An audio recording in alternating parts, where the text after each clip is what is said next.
Nashville, Tennessee, but it's Friday. it is Friday, and that's all that matters. Friday, people. Is my mic working? I can hear it. There it is. Now I can hear. There we go. There it is. There we go. We're live. We're on the air. We can hear ourselves. You can hear us. We're Yeah. off to a great start. That's the first thing. Can everybody hear us? Yes. Okay. Now we're good. Great. Let's do it. Now we're good. Derek, I did think of you last night as I was watching the Bills-Texans game on Thursday Night Football. By the way, the Texans won. They're now 6-5 after starting 0-3. But I saw a commercial, and as soon as I saw this commercial, I thought to myself, this has Derek Mason written all over it. And a lot of you know Derek Mason. He played many, many years of high-level football for your Tennessee Titans. You've gotten to know Derek Mason. He's been on this station for a long time. One thing you may not know about Derek Mason, he's a big old softy, and he loves Hallmark Christmas movies. And I guess the NFL and Hallmark have some sort of collaboration because I think it was last year there was a Chiefs-themed Hallmark Christmas movie. Yes, there was. This year, How are the reviews on that movie? probably bad. Yeah, they probably will. But it's a Hallmark movie. So Is there a bad Hallmark movie? no, there's never a bad Hallmark movie. Okay. Ever. They're all bad. No, they're not. They're all bad. No. I'm not So going to bad believe they're that. good? Maybe. I'll allow that. But let me just, here is the new one. Holiday Touchdown, a Bills love story. I saw this last night. Let's quickly read the synopsis of this film, which premieres tomorrow on Hallmark. I know what Derek Mason is going to be doing tomorrow night.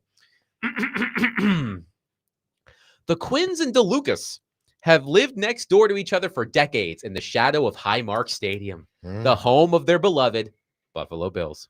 With their longtime friendship rooted in being proud members of Bills Mafia, the two clans have enjoyed cherished traditions that revolve around cheering for their favorite team, especially at the holidays when they celebrate the last home game before Christmas. Pediatric doctor Morgan Quinn and the Bills VP of Stadium Development, and we'll get to the Titan Stadium in just a moment, Gabe DeLuca, have been lifelong friends. But Gabe has always held a torch for her, a fact obvious to their families and everyone else who crosses their path. When Morgan learns from her uncle Tommy that someone anonymously helped her family get by after he was drafted more than 60 years ago, and I don't know if this was NFL drafted or into the military drafted. It was drafted. Okay, he was drafted more than 60 years ago, and that he continues to receive a Christmas gift each year to this day. She decides to find his benefactor and give her uncle a Christmas he'll always remember. Aided by Bills Mafia friends of theirs, Morgan and Gabe work together to unwrap the gifter's identity. Along the way, Gabe's love for Morgan deepens, and in turn, she begins to see him in a new light though neither is daring enough to admit their feelings. Is this a damn book? Meanwhile, Morgan's hopes. Meanwhile, almost done. Morgan's hopes of pulling off her surprise for Uncle Tommy get sacked. That is, until Gabe takes matters into his own hands and uses his connection with the Bills to pull off the surprise of a lifetime for Morgan and both their families that will make this a Christmas they'll never forget. Well, you didn't tell the whole movie. It's going to be like that from But you're going to still watch it. Well, Absolutely. I still watch We it. would have still known it's a Hallmark movie. Exactly. We knew what it's going to be. I knew from what it the was going to start. be anyway. Yeah, they all have the same thing. Different people, different places, same thing. All of the actors look the same. They're Yeah, just everybody looks the same. slight differences. Here's my favorite part of this. Two of the stars in this film were on The Sopranos. Joe Pantoliano Well, they making a come up then if they're on and Hallmark. Steve Sharippa. No, I think they're No, that's a come up. I don't No, care what it's you say. not. Yes, it is The a come up. Sopranos Yes. was They the ca- it was a greatest come up. television show No, in the history no. of television. When you make and now Hallmark, they're slumming it on when you Hallmark make Channel. the Hallmark channel, you have made it.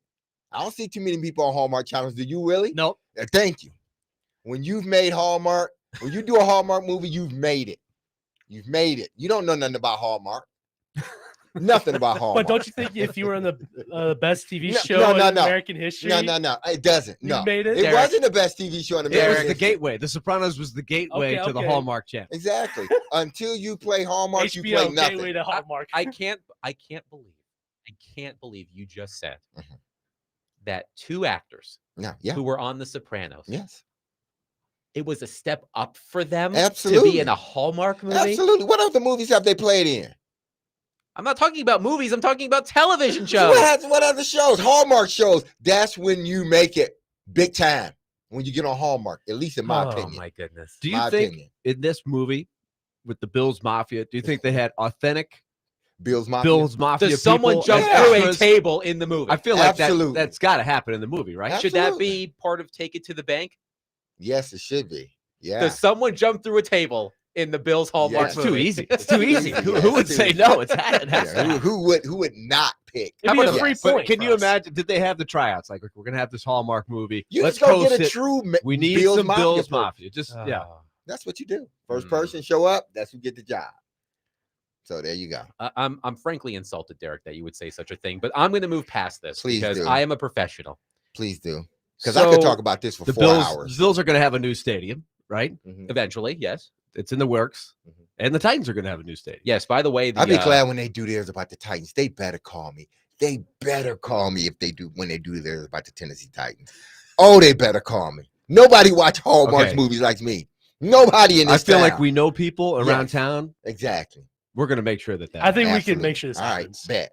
Even if all three of us are on it together doing a radio show and Yeah. say, hey, come out to Just- such and such. yes. There we, bam. See how I That's got the us all connection. in it? Yep. Bam. There we go. We're going to make that happen, damn it. one texter says, I don't We're gonna see be in it. Yes. One texter says, I don't see a Sopranos app.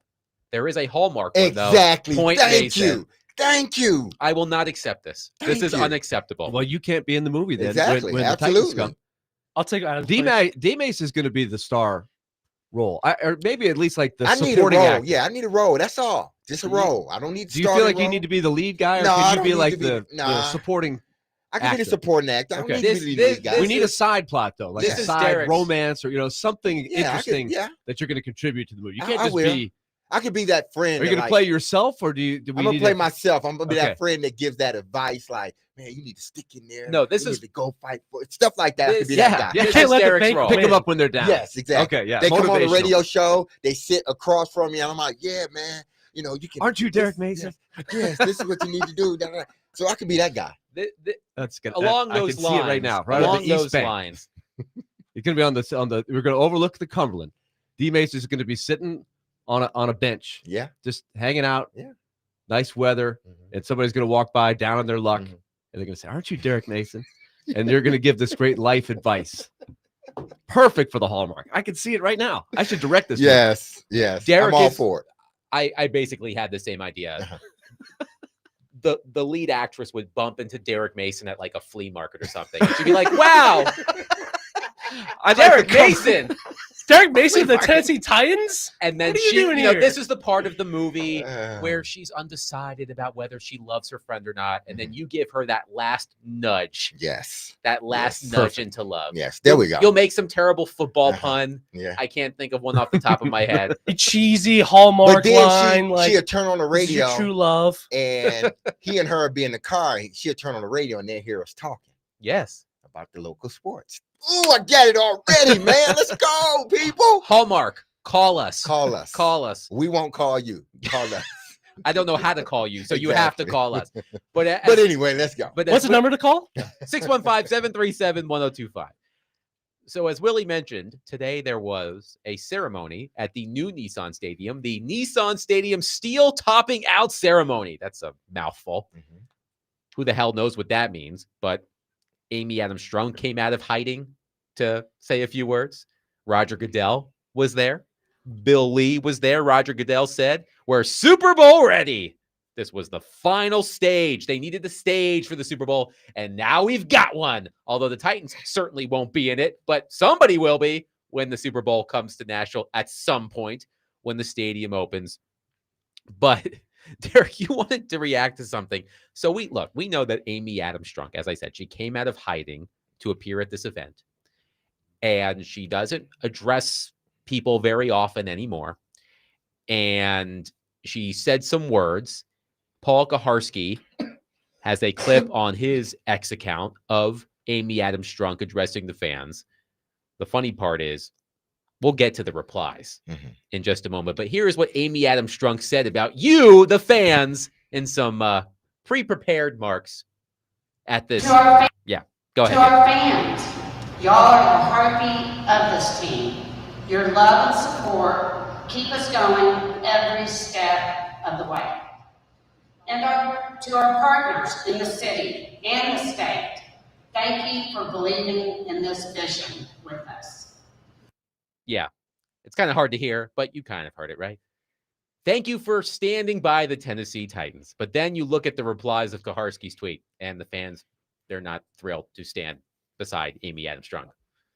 Do you have the tweet up, Derek? Yeah, I do. And this is because when I listen, and granted, it's only a snippet of what was said, but I tend to believe that the fan portion, that was the portion that, she said and didn't say no more before that about the fan base, or no more after that about the fan base. But just listening to that, and the first thing I thought was, man, like, if I was a fan, how would I feel listening to that?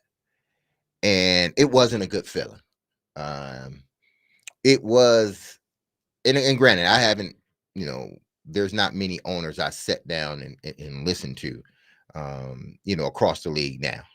Yes, you've heard of, you've heard the ones that are out there, and we know who those individuals are. But maybe, owners have a different way of approaching things. But that just seemed, when I heard it, was like, man, all right, let me see what the responses are, because I don't, sometimes if I'm just feeling this way, maybe it's just me, and maybe I need to listen to it again, or not think so much into it. But, there were some responses of, we love Amy, and, let's go Titans. But you start reading them, and he says, and there's a response that says, yeah, you could tell she really meant this, having to look at her script 10 times to get through to 2 sentences. Feels like she cares. Here's another one. Feels like she cares more about this stadium and could give a hoot less about winning and losing. Titan fans are being taken for a ride. One texter says, she's so slimy. I didn't get that from it. But anyway, another says, a kindergartner could have memorized what she said. How shows how important those words are. So these are the things that people are, when they hear this. This is some of the first things that are coming to people's mind, is like disingenuous, detachment. There's no care, or it just seems like there's this wall between the owner and the fan base. Fans are mad that, oh, you chose to show up now, but you haven't addressed some of the trades and things that have occurred. And it's not like, listen, it's not like fans understand things have to happen. But when it does happen, I think fans expect to hear from the owner, the person that gave the final check on whatever was decided. And the fan base want to hear from that person. And when they don't, and it seems like you're only here during game time, or you can hear when it's something about the stadium, they think, and you're back in Texas, they think there's a detachment. In their mind, there's a detachment. So when you come out, it's almost like I would have said, listen, all right, let's say thank you to everybody else. And then after that, put down the tablet and just talk to the fans. Just talk. Because at that point, you're not looking at a script. And if you fumble, you fumble.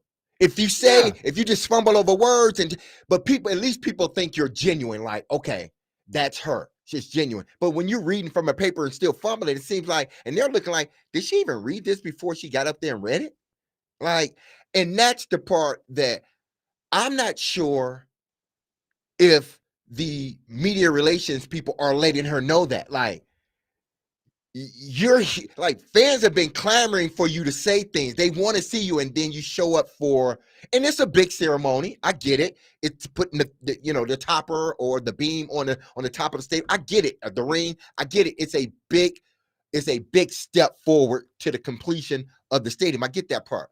And I think fans understand it, but they're like, listen, there's things that have happened with the team on the field that you haven't addressed as an owner. And that's all. You're sending out Brinkert, you're sending out Callahan when he had to talk about things, you're sending out, Borgonzi, but we haven't heard from the person that we need to hear from, that is ultimately giving the stamp on all of this. And the fans just want to hear from her. And I think when that happens, you cause more of a wedge between you and your fan base. I'm just giving it to you. If I was a fan, and I've said plenty of times, I believe she cares about this organization. So I'm not flopping and I'm not going back on that. But I do believe that she cares about this organization and she wants to win. But when things like that happen, the fan base is coming out immediately. Disingenuous. She didn't mean it. She stumbled over words. I'd have been like, listen, thank who you need to thank, Amy. Boom, boom, about the stadium, put it down. Now talk to your fan base. Talk to them. If you want to have some notes, like, okay, do that. But just talk to your fan base, because damn them donors, damn everybody else. If those fans don't come in them damn seats, you ain't going to have a team. It's well said. I got the same vibe. I think everybody, it's just unnatural for her. Part of the reason why she doesn't make very many public speaking appearances or do interviews is because she is uncomfortable in that setting. It's pretty evident. And I understand that. I think we all understand that. Mhm. And at the same time, I think you can work at it and get better if you do it more. Mm-hmm.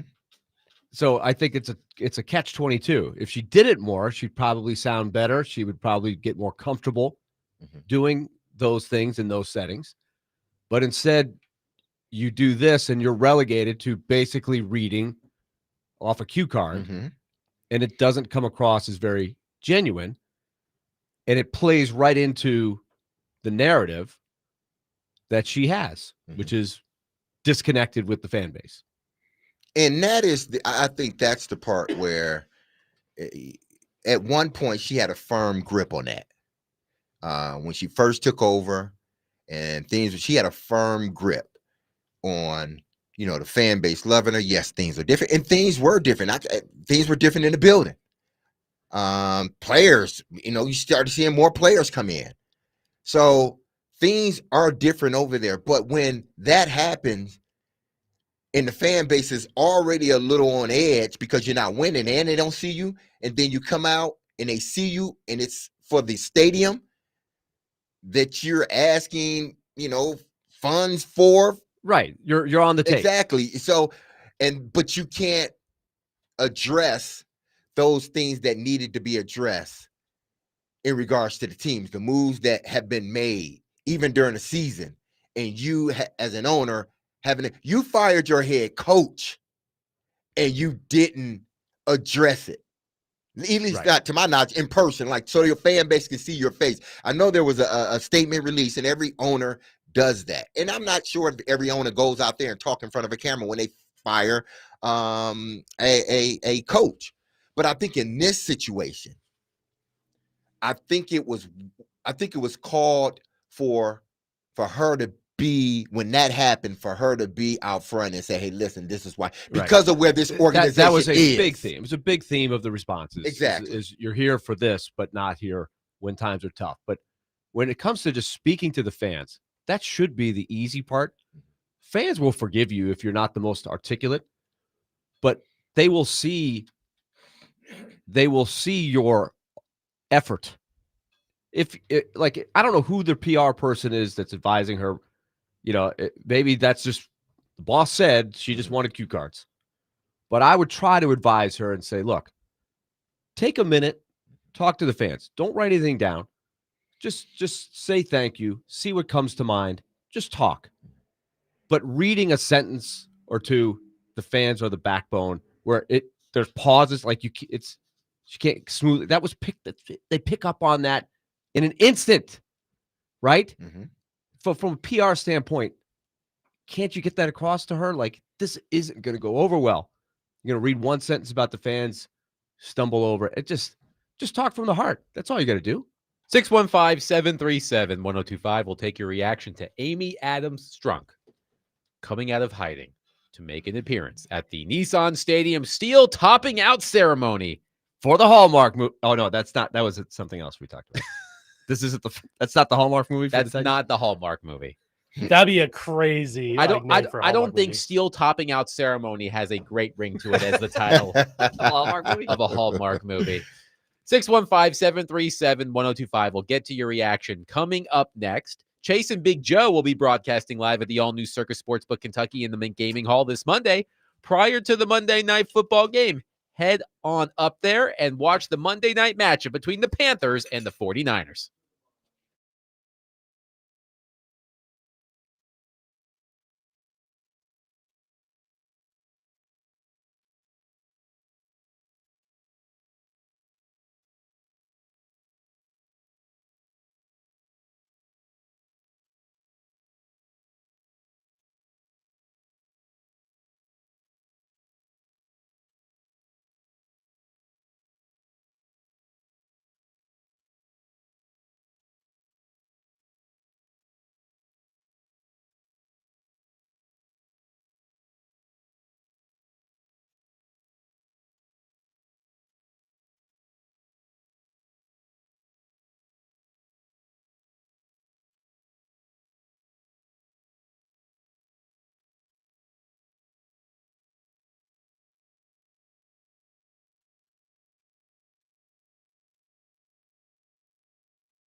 D-Mace, Fingan, and Donick, 102.5 The Game. Willie Donick, Derek Mason, and Adam Vingan here with you. We're talking about Amy Adams Strunk showing up at the Nissan Stadium steel topping out ceremony. Did nobody workshop that? If you just read that, would you know what was going on? Steel topping out ceremony? Not No, really. I was not familiar with the term. Me either. Anyway, she was there, and she made some remarks. She briefly mentioned Titans fans, and I love this response to Kaharski's video of those comments. One fan said, quote, "She really spoke from the heart. Only had to check her notes 12 times to say 2 sentences thanking the fans and the partners. So sincere." Titans fans, as Willie and Derek were saying before the break, they just want a human moment from Amy Adams Strunk. Just one. Let's go to Lance in Clarksville on our phone line, driven by WilsonCountyHunter.com. Lance, thank you for waiting. Please go ahead. Well, the thing that I don't like about Amy is this. She gets involved in it and gets in the middle of it, fires the general manager during the season there in first place, then turns around and gets rid of the coach that now is in first place in the East. She meddled, and she talked in. Now she hides and doesn't talk at all with all these clowns she's brought in. They can't find their butt with both hands, and it's just irritating. We had a good team. Floyd got her to the right people to build the team, and she just basically pulled her daddy and screwed it all up. And it gets tiring. It's old, and she wants to hide when things aren't good, but she wants to be out there when. I mean, she wants to hide and basically just be void, and it just irritates the crap out of me. Thank you for the call, Lance. And listen, it's not. I'm not sitting here saying this because she showed up. She had to show up. This is for. This monstrosity, a beautiful one, but a monstrosity downtown off the Cumberland. It's going to be here pretty soon. So she had to show up. She had to be there. It's just, when you listen to it, you listen to her address the fans, because I think, yes, your purpose here is to come and be a part of this, moment of putting the ring or the topper, and it's a big moment. Yes, you got to be here for that. But I think also that was a time that you could have really addressed your fan base, and you didn't have to take questions. You could have really just addressed your fan base and left it as that, because ultimately, again, your fan base is what's going to keep you relevant, keep you in it. Your fan base is going to, be the one, or are the ones partly, is the reason why the stadium is being built, because you've supported this team. But it just doesn't seem like the fan base, at least from the fan base standpoint, it's not reciprocated. Like, we're supporting you, we're here, but you're not doing the things necessary to say thank you.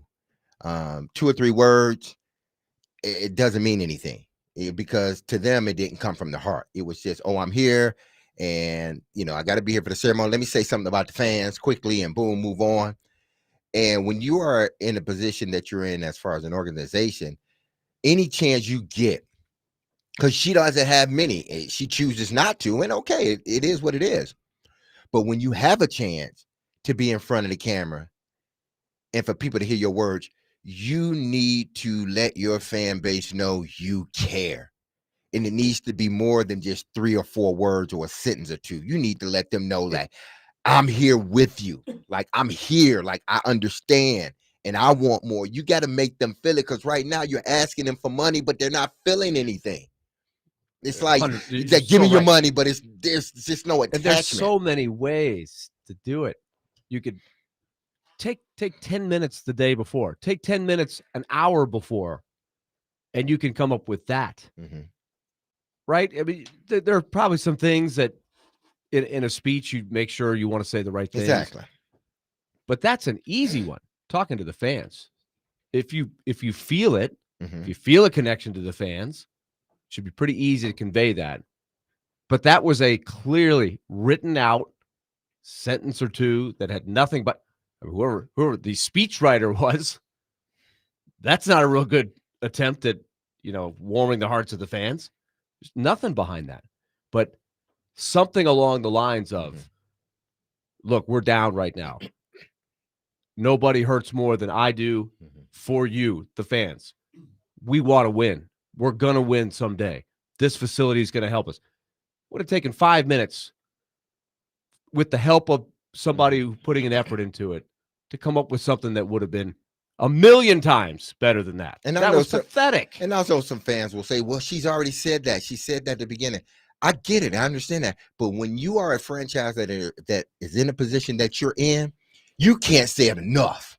Like any chance you get in front of a camera, you got to make the fan base feel as if it's your last. Like you're giving it to them. That's called public relations. That's called media relations. No matter if I said it 2 months ago.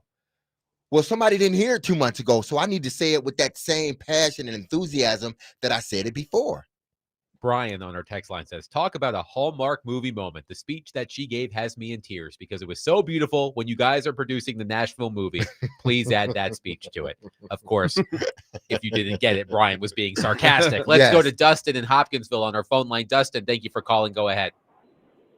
Hey, guys. So I just, if it wasn't for her dad and the Houston Texans or Oilers my bad, saying they didn't want that team or building the stadium or whatever, if it wasn't for her dad, we wouldn't have this team and whatnot. So I want to say thank you. But there's always a but. And I have to say, how dare you? How dare you put me through this crap about every 3 years? You take us to one Super Bowl, and then what? 23 years later, we can't even win a game. You hire Mike Vrabel, John Robinson, you get all these nice toys, A.J. Robinson, or Brown, I'm sorry, Derrick Henry, Danny Hill's mid, but he got us, a lot of places. And you just start trading it away. And then we get Brinker, the AI butt-wiping magician. And, she's probably a great person, but she should put the football stuff down. She's never going to sell the team, but she needs to stay out of it. And it don't take very much at all to be genuine, like you guys are saying. The attitude I have right now, all she'd have to do is come on there, throw the damn note card to the side and say, look, I'm talking to you, the fans. I know we stink. I'm doing my best. And I'm gonna step back a little bit. I'm gonna let Borgante cook. And I apologize, guys. Thank you for the call, Dustin. Again, when I'm talking, about Amy, and listen, I do believe she wants this team to win. And I'm not even talking about the, people think that she meddled and variable and all that other stuff. That stuff it take care of itself. We are where we are. The team is where they are.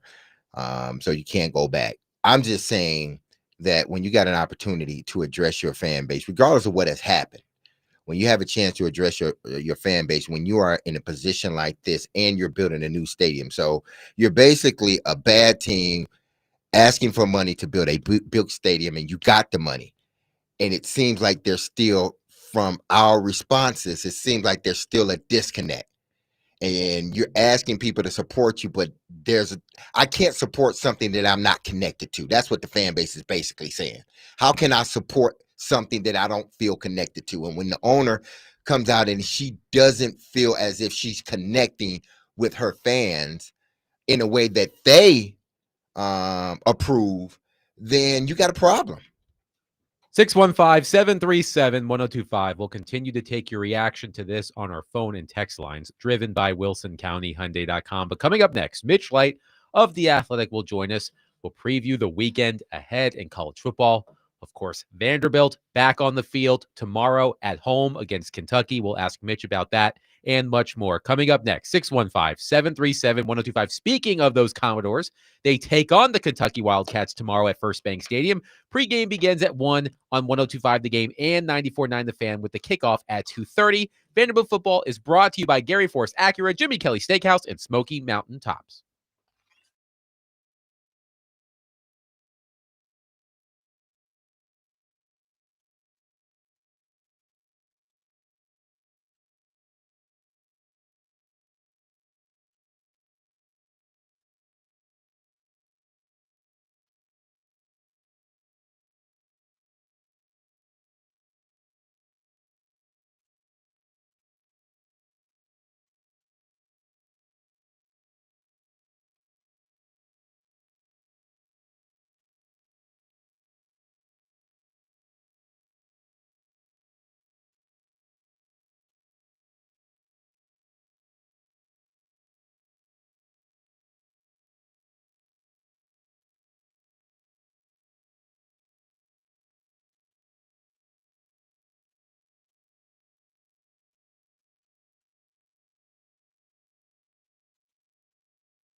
D-Mace, Vingen, and Donick, 102.5 The Game. Clearly, Willie is in charge of the jukebox today. Oh, heck yeah. Quiz question.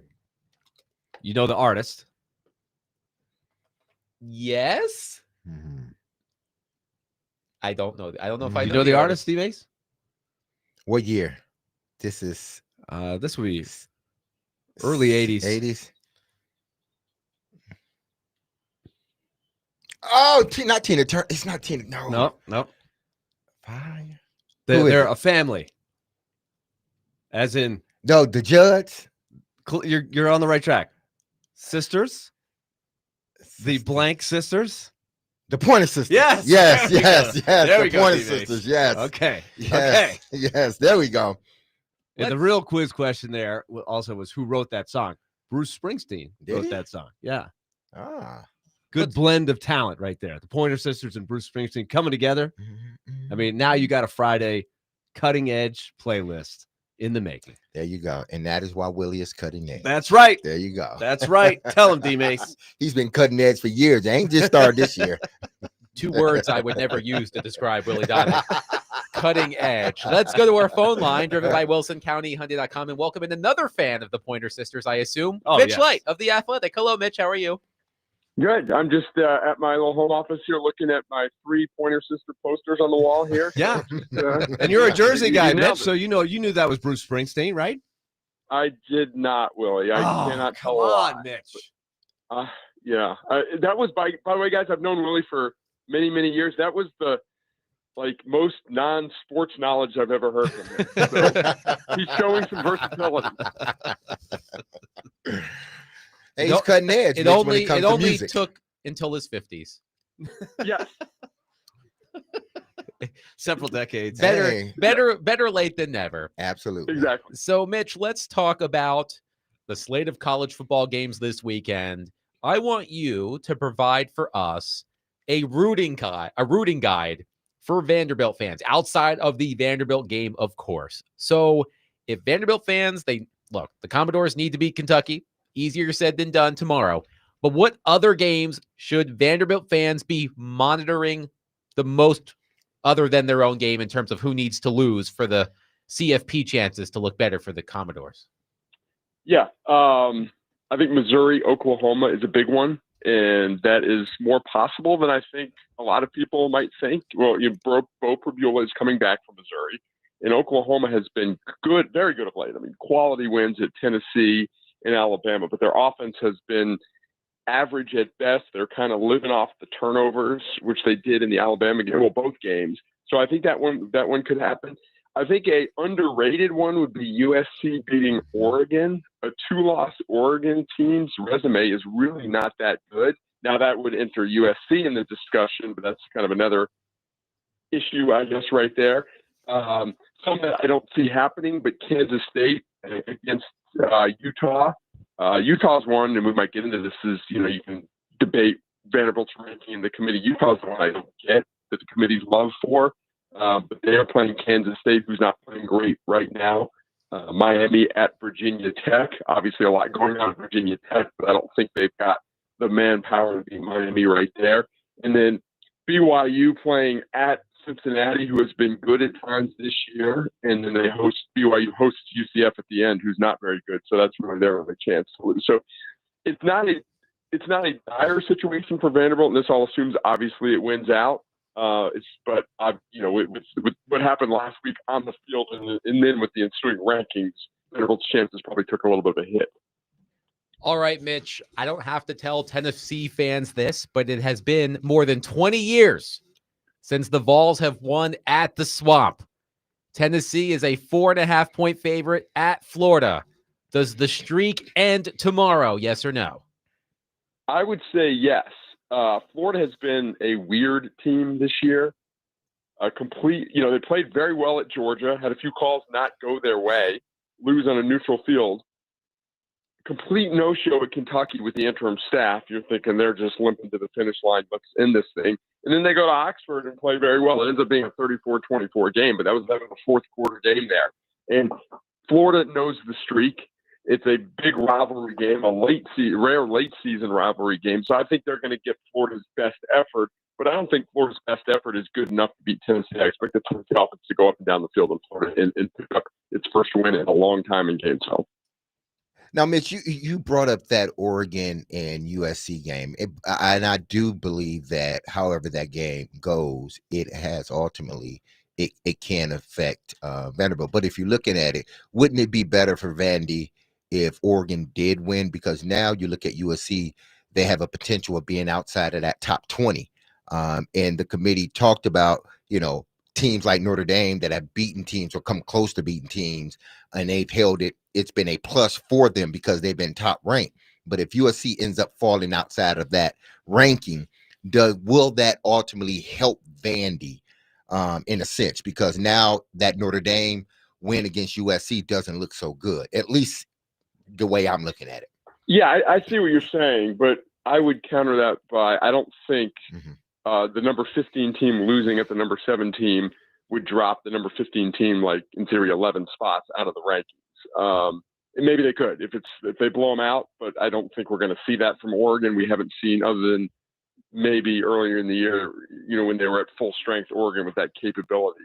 The whole top 25 thing is just kind of, I was going to use the word garbage, but I won't use the word garbage. It's like, I'm not necessarily pro committee or conspiracy theory anti-committee, but the one thing that this committee has done over the years is shows they use that arbitrary top 25 as a way to justify their rankings or not. Teams magically appear in the top 25 and fall out of the top 25. The big one in the first year, if you guys remember, in the Baylor TCU one, I think it was Minnesota. The weeks they wanted to prop up TCU's ranking, Minnesota would magically appear in the top 25 and they'd fall out the next week. But so I see your point, Derek, but I still think it'd be better for Vanderbilt if Oregon lost. Now, if it goes the way Vandy wants it to, meaning they hold up their end of the bargain and they're still excluded from the college football playoffs, will that be enough to cause another change sooner rather than later? Or is it going to take another team that has a bigger name? I think we're going to 16 anyway. I don't think it's going to. But you don't think that's going to, make it fast? You're talking about an SEC team getting squeezed out against some other teams that maybe don't, resume isn't as strong, all that. That's how change is made. Powerful people in the sport aren't pleased with the way things are going. So whether it's Vanderbilt or another SEC team, I think we're heading there anyway. It would be unfortunate for Vanderbilt if it did not get in and then it went to 16 very soon after that. But that's the deal right now. Mitch Light is with us from The Athletic. Mitch, Kentucky's won 3 in a row. At Auburn, Florida decisively at home, and then decisively over previously undefeated Tennessee Tech, for what that's worth. Yeah. So they're clearly playing better. Tell me what you're seeing. Why is that? Well, they've been better since they made the change to Cutter Boley at quarterback. I believe he's a redshirt freshman from Lexington. Was a big recruit. Was a top 250 national recruit, I believe, a 4-star. They paid decent money for Zach Calzada in this era of NIL. It's tough to move away from the guy that you've paid to be your quarterback, but they did that, and they've been better. They've been pretty good defensively for the most part, but it's really the offense. They've got 400 yards in 4 of their last 5 SEC games. They're not really a big play offense, but they've been efficient. Boley is averaging close to completing about 70%. And the defense, other than the Tennessee game, has been good. They gave up 56 to Tennessee, and then they gave up 20 combined to Auburn, Florida, and Tennessee Tech. So the thing about their offense is, like I said, it's been good. But when they played Auburn, the best defense they played recently, they had 240 yards and 10 points. Now, Vanderbilt has struggled defensively. We know that. So that's going to be what I'm going to be looking for. Is it how much of that's just like personnel and how much of it is they just kind of weren't playing well? And Clark Lee, he's the coach. He's going to think they can fix it. He said, he keeps using the term get organized better. So I think that's going to be a key for Vanderbilt is whatever they need to do defensively to improve, to show that the last 2 games wasn't what they're like. It was more like what we saw in Missouri in some previous games. This is a tricky question because from Clark Lee's perspective, you can't think about these things. But do you think it's important to look like a playoff team when they play these games? Not only win them, but look like a playoff team in doing so? Oh, I think definitely. I think, this time of year, it's not just a math contest, it's a beauty contest. And how do you look? And, I had this debate with some people earlier, and at the time, it was the right football play, but you go back to the LSU game where they took a knee and didn't score at the end there. Does a 14-point win against LSU look better than a 7-point win? But I would suspect if Vanderbilt's in position to win a game more decisively, they are going to keep the pressure on offensively, because you listen to the committee and they kind of dinged a little bit by giving up all those points to Auburn, and maybe they weren't impressed by an overtime win over Auburn. At this time of year, when you're on the quote unquote bubble, you need to do all you can to impress the people that are deciding your fate. You just made a couple of really good points I hadn't thought of. And let's just take two things that happen in their games. You mentioned Diego Pavia sliding down at the 1-yard line against LSU. He could have scored, and most likely it would have ended up being a 14-point win, as you just mentioned. Yeah. Alabama basically scores on a play where they could have kneeled down. They score, and the final score looks a lot different. 30-14 looks a lot different just by the eye than 23-14, which was really more of an indicator of how the game went, in my opinion. I would assume that the committee takes all of that into account, but it does seem like it can be used against you, right? Oh, that's 30-14 at Alabama. Do you think there's it could be, I don't know, moved conveniently whichever way you want to make an argument? Is that fair? Yeah, no doubt. I mean, you do the NCAA tournament bubble in basketball. If you are certain, there's I forget, because people getting kicked off the committee and all that stuff removed, but there's, let's say, 13 committee members. There are parameters, but each committee member has certain things they might be more impressed with. Big wins, good losses, all that stuff. And they can use whatever facts they want to support or refute their argument.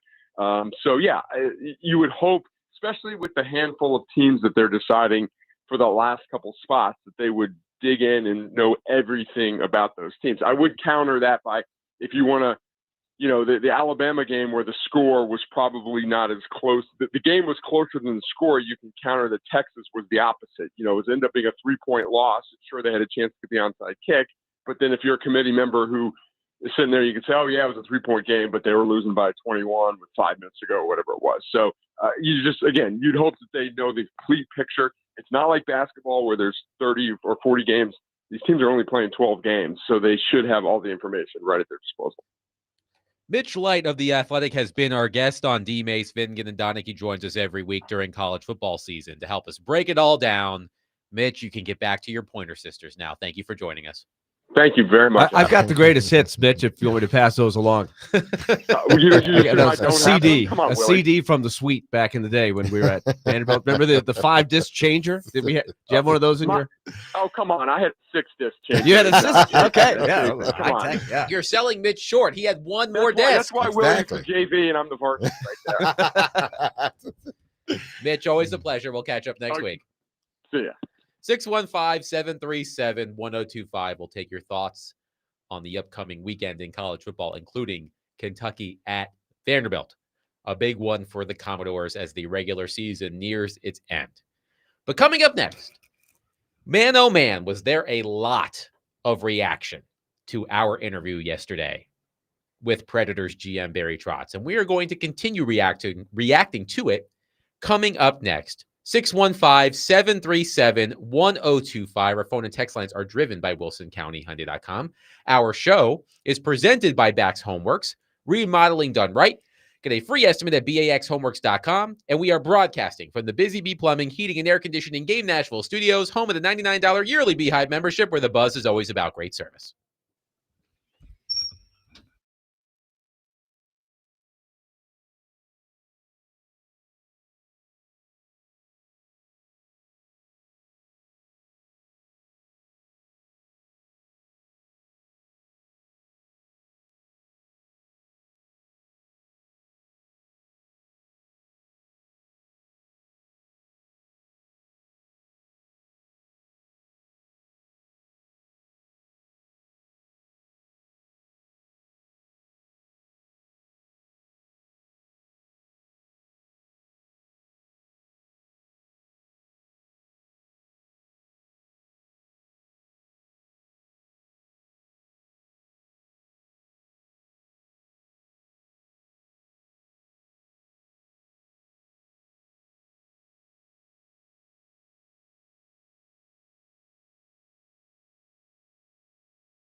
D-Mace, Vingan, and Donick, 102.5 The Game. Willie Donick, Derek Mason, Adam Vingan, and David Janes here with you. Chad Withrow from Outkick will join us in roughly 20 minutes. Always look forward to catching up with Chad to wrap up the week. But we are going to start this hour by continuing to react to our interview yesterday with Predators general manager Barry Trotz. Now, if you missed that interview, it was 35 minutes long. You can find it wherever you like to find your podcasts. We ran the gamut with Barry Trotz, and as I said yesterday, the one thing I appreciate about Barry Trotz is that he comes on this station, he comes on our show pretty much every week. There are scheduling conflicts sometimes, but he comes on the show, he answers our questions, no matter how tough they are, and I do give him credit for that. But this interview, man, seeing some of the reaction to it last night and even this morning, people are PO'd by some of the things that Barry Trotz said. Let's focus on one thing. The first question we asked Barry Trotz yesterday: why did he decide not to make a coaching change after another poor start to the season and with this week-long gap in between games? Here was what Barry Trotz had to say about that. Well, very simply, a little bit of I believe our coaches have done a really good job. A record may not show it, but they are coaching their butts off. And, it's the easy thing to, as I said in the past, it's the easy thing to do. This is a shared responsibility with the players, myself, and the coaching staff. So I put a little bit more on the it's a shared, like you say, a shared responsibility. So from a player standpoint, we need more from we went out and got some players the last couple of years to add a little bit of offense, and they've come up a little bit dry in the front end. We've restructured our defense, got a lot younger on the back end. We've got 5 guys that are basically 25 years and younger, so there's not a lot of experience there, but at the same time, we feel that there's a lot of growth for them. So our plan hasn't changed, and the coaches and the management and even the players have been part of the plan, that we are in a little bit of a blend mode, and we were going to add some young guys. So that's my answer to that, is that that's the easy thing to do. If I didn't think the coaches were coaching and trying to make the players better and putting in the time and the effort, then I would make a change. That's not anything. A little bit it falls on all three parties. So that was Barry Trotz yesterday explaining the decision not to move on from Andrew Brunette despite the team's rough start to the season. The two phrases that fans have jumped all over: the really good job, quote unquote, that the coaching staff is doing, and the fact that the coaching staff is coaching their butts off. I have no doubt that Andrew Brunette and his coaching staff are coaching their butts off. I don't think they're dogging it out there. But the really good job thing is what people are really honing in on, just because of how poor the team's record is, not only this season, but when you include last season as well. So the other thing that I thought Trotz said... Okay, so go ahead. Explain. Give me your opinion on... I guess the philosophical question is, can you be doing a good job if the record isn't good? Is it simply your record isn't good, so you cannot be doing a good job?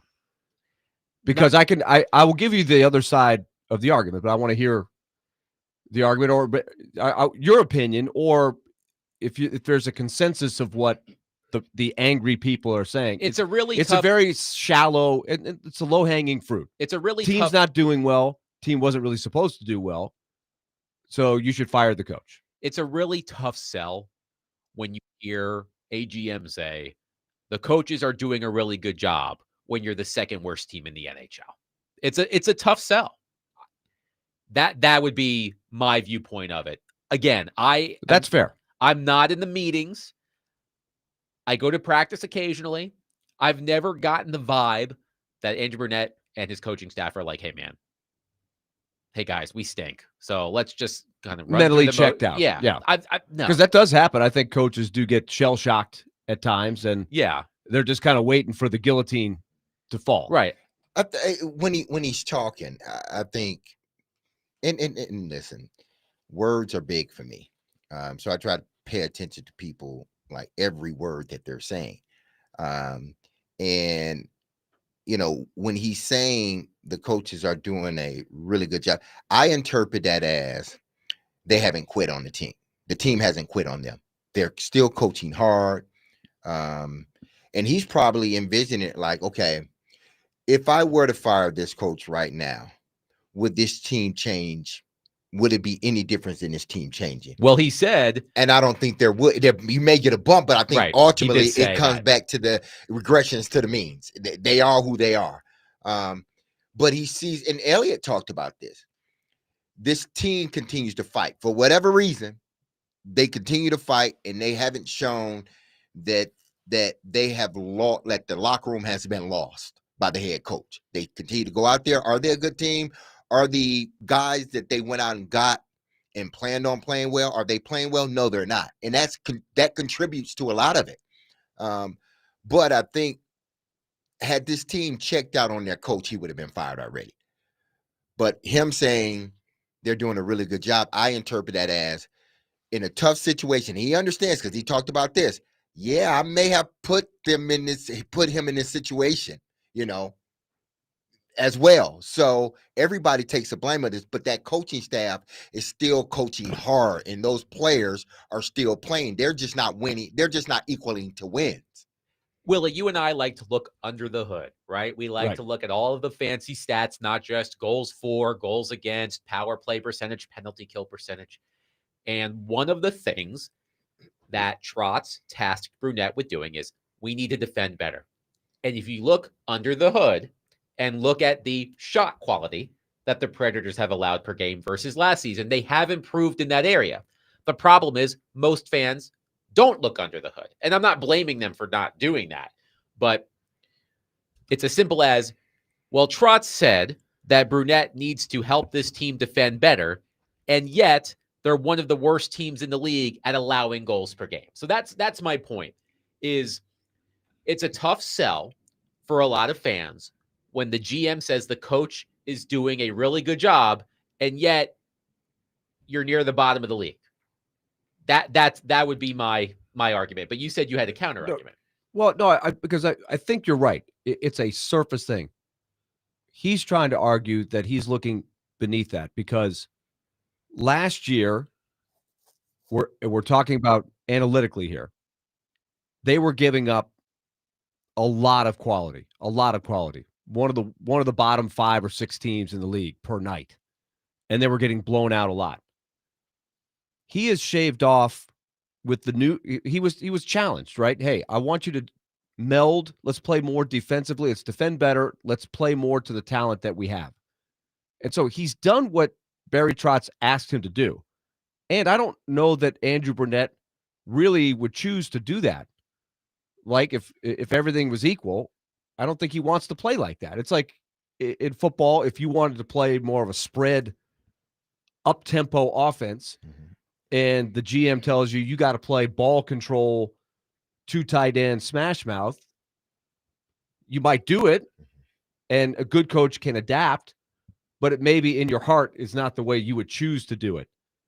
So I think he's trying to give Andrew Brunette credit for doing what he was tasked to do, because they are giving up about close in the neighborhood of half a goal less expected per game. And that is what a coach can really lay out and say, this is what you asked me to do.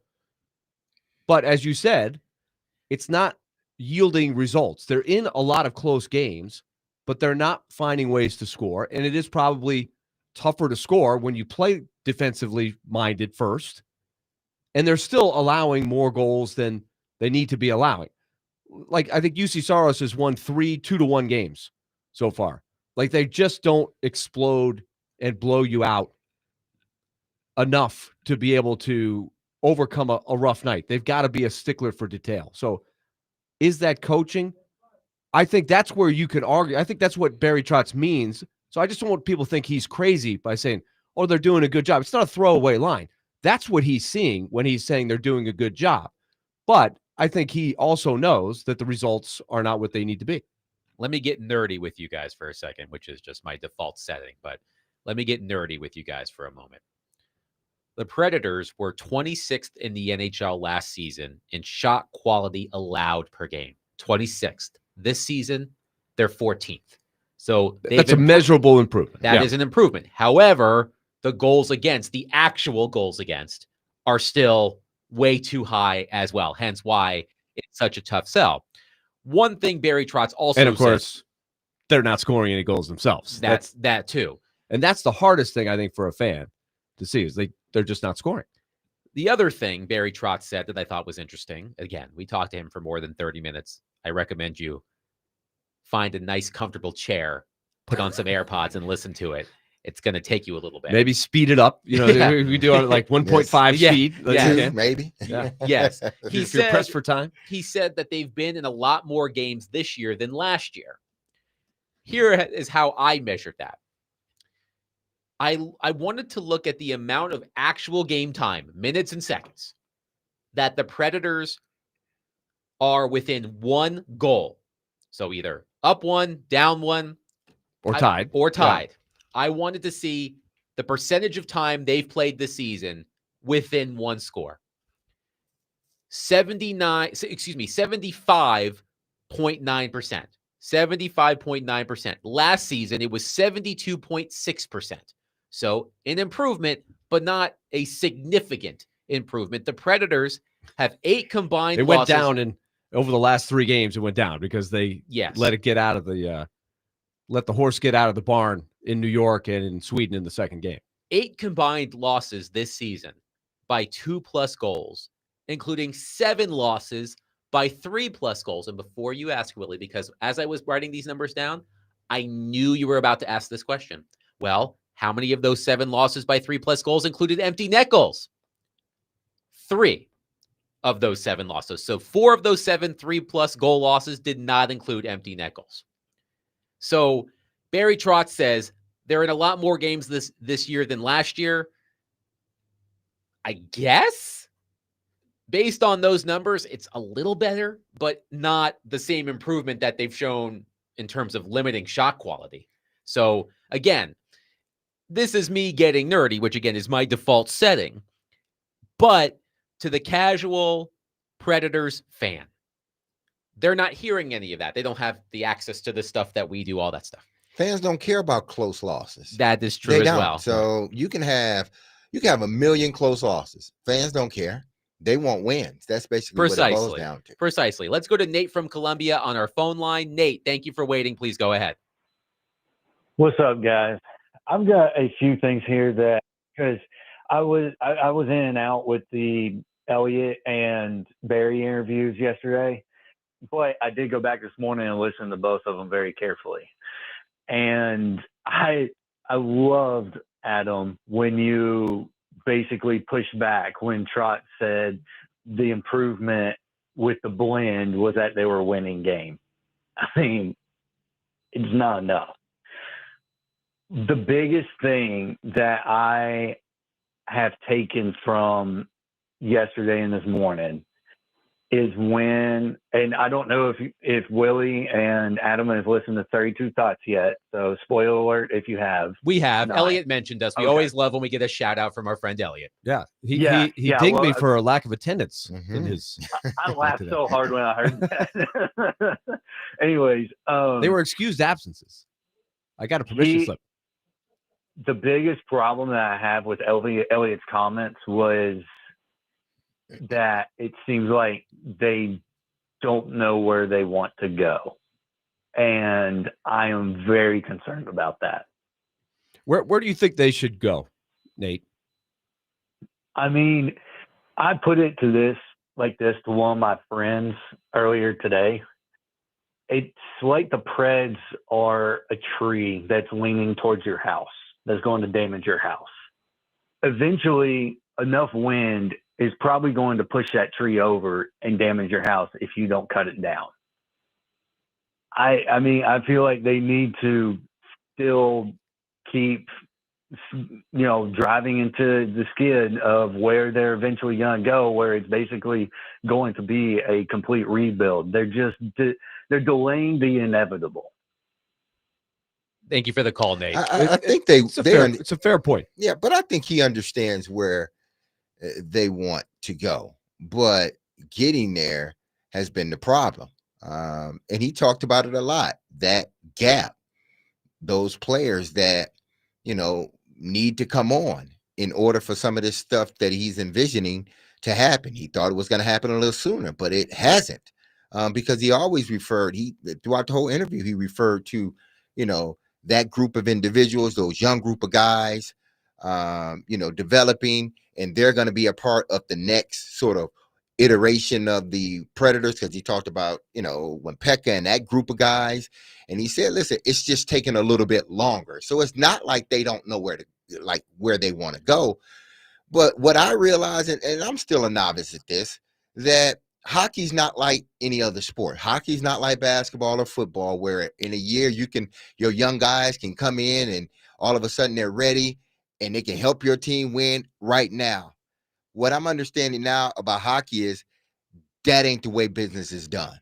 And I think people want it to be done, like fans want it to be done. But Willie, you've named several teams that have been in this for the longest, and it just doesn't happen overnight. But I know fans want it to. Elliot made a good point yesterday about if you're trying to sell your fans on a rebuild, this is a great season to do it. Anaheim looks awesome. Chicago's playing well. San Jose is exciting. And those teams have been bad for a long time. But I think the tough sell is how long it took for them to get from when they last were good until now they're just scratching possibly being good. Anaheim looks like they are getting there. I would hope what you could sell, because I think there is time to pivot to what Nate is talking about, right? If they chose, when you say, Adam, you could probably wait another month and a half. If it continued, I think you would then legitimately be able to look at Roman Josi, Philip Forsberg, Stamkos, the veterans, and say, I've given you as much time as I can for you guys to make something of this season. I don't want to take it out from under you. I'm going to give you as much time as I can. But if it's not better by X date, I don't know what that date would be, January 1, January 15th, you can pivot, still probably finish low in the standings, and start moving forward. And then what I would sell is they've already laid the foundation of a rebuild because they've amassed a pretty good, depending on what source you look at, top 10 to top 12 pool prospect. Not of elite players, maybe, but the next group of good, solid players, they feel like they've got a chance there, which hopefully would speed it up and not have it take 7 years, but maybe a couple of years. Is that something you could sell? Because Elliot was talking about, well, what do you call it? Because it's hard to use the R word, right? Yes. When you throw that out there, and you're like, 7 years of, oh man, what are we going to do for 7 years? Remember, David Poyle called it a competitive rebuild. He had to add the qualifier. Right. The And now blend. Blend is the Elliot new... laughed when Derek threw out blend was the word, right? Yes. He's like, oh, is that what they're saying? Yeah. But if you're going to do it, I think if you're going to do it, like Elliot said, you just need to do it now. Like waiting another year to try to say, well, let's hold on another year. Yossi missed a bunch of games, yada yada. Let's hold on. The longer you hold on, the more impatient the fan base gets. Let's quickly go to Bill on our phone line. Bill, thank you for waiting. Please go ahead. Good afternoon, guys. How are you? Good, thank you. Good. I'm a season ticket holder, and I listen to the show all the time. I normally don't call in, but I had to call in. The problem I got with all this, and I was excited when they hired Brunette and Trotz. The problem I got is this. Since Brunette has been coach, our record is 36, 54, and 12. We've gotten off to bad starts every season. We have some young players in Milwaukee that, in my opinion, need to come up and play, for example, Kimmel, and they won't put him in the lineup. I think Trotz has traded away a couple of key players that we really should have kept, Carrier being one, because frankly, I don't see much in Barron. I think the guy's not very good. Secondly, I wish he would have kept Kiefer Sherwood, and he didn't do that. And I think he's made some bad personnel decisions. And I understand what he's trying to do, but what he was trying to do and what he's accomplished, it's not working. And they need to make a change. It's not working. Thank you for the call, Bill. Let's go to Dylan in Antioch. Dylan, thank you for calling. Go ahead. Hey, guys, I'll make it quick. I believe Trotz when he says the coaching their butts off. I believe that 100%. And that's exactly the problem. They've reached their ceiling with Brunette. He's had these guys. He is not making it work. This is his max coaching. If that's true, if he is coaching his butt off, we got to see a different coach in here. And it feels like a lame duck. You know, if he's not going to fire Brunette now, are we going to sit around and just see all this for the rest of the season? He's already had enough time with these guys. It's time to move on. Thank you. Thanks, Dylan. We'll continue to take your reaction because we have a lot of it on our text line as well. So we will get back to your reaction to our Barry Trotz interview from yesterday. Again, if you missed it, you can find it wherever you find your podcasts. As Willie and Derek recommended, maybe play it on 1.5 speed. Exactly. Because the actual interview was more than 30 minutes long. And hey, we love talking to Barry Trotz every But if you week. got a nice long treadmill ride Yeah. or, bike ride, Yeah. it's perfect. You're going to be stuck Car in ride? traffic. Yeah. Perfect. 615-737-1025. Chad Withrow from Hot Mike with Hutton and Withrow will join us coming up next. We'll get back into the NFL and college football with our friend Chad. That's coming up next. 615-737-1025. The MTSU Blue Raiders will take on Sam Houston tomorrow at 2. Catch all of the action on Totally Hits 93.3 with coverage also available on the Totally Hits Nashville app and at TotallyHitsNashville.com. It is interesting that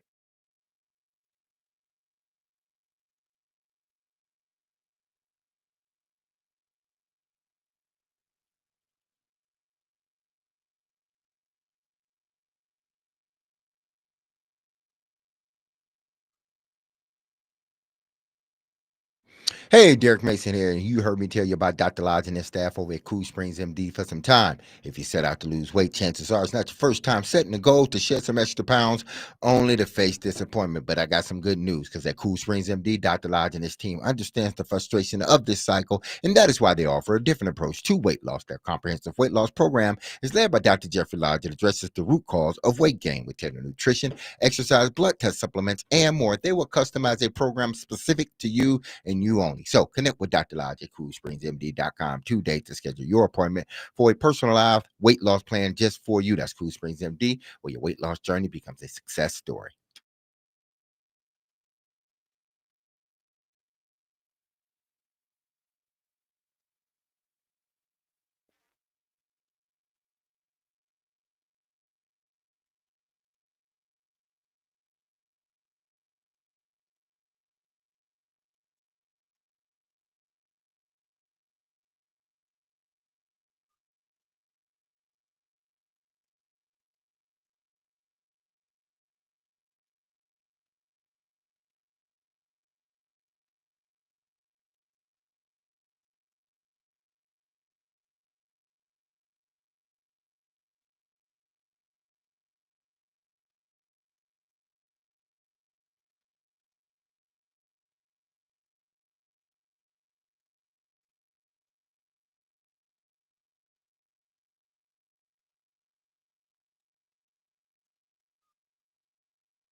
D-Mace, Vingan, and Donick, 102.5 The Game.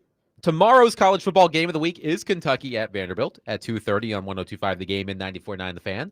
Presented by Twin Peaks Restaurants and Circus Sportsbook Kentucky. Coverage is also available on the Game Nashville app and at thegamenashville.com. Little Friday night here, back in the day. You're envisioning your Friday night with Cool and the gang. D-Base and I are getting ready. Going to go out. Adam's going to be driving. He's going to pick us up. And where are we going? We're going out on the town. We're going out on the town. We're going to meet up with the fellas. Hitting the town. Hopefully find, where do we go? The tenderonis? Yeah, tenderonis. Find you some tendies. We're going to go get some tendies. Oh, man. Let's go to our phone line and bring in our friend Chad. We mean Withrow. chicken tenders. That's what we mean. We'll pick up Chad. We'll pick up Chad on the way. Yeah, Chad can come too. He's brought to you by a Moment's Peace Salon and Day Spa. We can get a Moment's Peace Springs. after that. Oh, see? You know? There's not going to be any moments of peace with the four of us going out on the town. This is the night, gentlemen. This is the night. You'll see the light. The Friday night for me growing up was leaving Mount Juliet and going to 2nd Avenue in downtown Nashville, and we ended up at Laser Quest in Sbarro. The biggest loser moves ever. I can guarantee you there were absolutely no tenderonis around Laser Quest or Sbarro, but that's where we ended up. There will be no Sbarro slander on this program. Oh my goodness! No, Laser Quest on the right night could hit the spot. Yeah, just not too often. Not every. I just never hit the right night. Apparently, that was my problem. No ladies' nights at Laser Quest, but Chad, not likely to find the ladies. No. But Chad, you are well aware of how long it's been since Tennessee won in the Swamp, and frankly, Vanderbilt needs Tennessee to win. So the Vols are ranked next week, assuming Vanderbilt also takes care of business tomorrow against Kentucky. How should Vols fans feel about the matchup tomorrow at Florida? I think Vols fans already feel like it's already over. They've already lost. Look, this is where battered Vols syndrome pops in, right? Like it's a fan base thing. They've seen this story a million times over in so many different ways. I mean, in sometimes the same way. Tennessee lost in back-to-back trips to the Swamp in 2015 and 2017 by 63-yard touchdowns to end the game. Twice. They lost to a 63-yard touchdown in 2015 and 2017. So, look, it's been a house of horrors for Tennessee. And even in the wins over Florida guys, which they've had here recently, which has been a nice change, they haven't played well. They didn't play well a year ago in Knoxville. They won in overtime against the Florida team that was struggling at the time. In 2022, that great season, that was Anthony Richardson's best game as a Florida Gator, and it came down to the very last play. I mean, there's plenty of examples. Tennessee in the first half in 2016 in a win looked terrible, fell behind 21-3 and came back and won with Josh Dobbs and Josh Malone and those guys. So it's been a series where Tennessee, for whatever reason, has just not played well.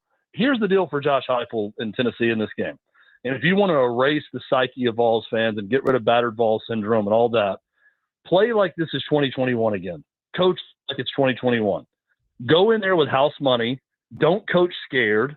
Go for it on 4th and 5. Go for it on 4th and 7 at times. Roll the dice. This is an offense that can score points. They don't need to play tight. To me, that's the big key in this game. And I think Josh Heupel at times this year has coached tight. And we never saw that in the first year. They overachieved in year one with that team that was headed to NCAA sanctions by going 7-5. And they scored a ton of points doing so. And he never coached scared. He needs to resuscitate that version of himself tomorrow night in the Swamp, in my opinion. If Tennessee does that, if Joey Aguilar doesn't throw 3 picks, I think they go down there and win. But, the bat ball syndrome in me will say that they're definitely going to go down there and play terrible and find a way to lose. Chad, I saw this headline on CBSSports.com, and I would love your opinion on it. There was a report that if Lane Kiffin takes the LSU job, the Tigers are open to Ed Orgeron returning as an assistant on his staff. How do you think that pairing would work at LSU if that report actually comes to fruition? Well, I'll tell you this, Keith Carter and Ole Miss, they better turn off those cell phones that are issued to Lane Kiffin, because if Ed Orgeron's a part of it, they're going to be calling those Ole Miss signees quickly. If it's anything like Tennessee in 2009, famously, they were texting and calling Tennessee recruits and tell them to go to USC when Ed Orgeron and Lane Kiffin bolted last time. I think it would be fine, because Ed Orgeron is sort of Lane Kiffin's muscle when they've coached together in the past. He's a great recruiter. He knows the state of Louisiana. They're going to get great players, whoever their coach is. So I think it would be fine if they decided to go that route. The whole Kiffin standoff is really interesting to me because we've seen these documentaries and all these things about how Kiffin does hot yoga now and he's a family man and he does this and that, and he's a changed guy. And I'm watching this whole saga, guys.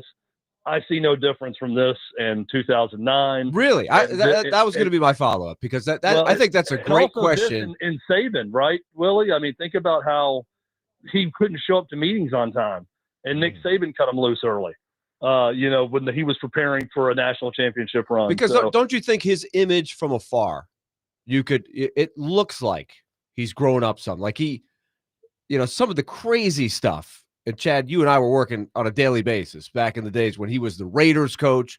And then that 1 year in Knoxville, there was all kinds of stuff.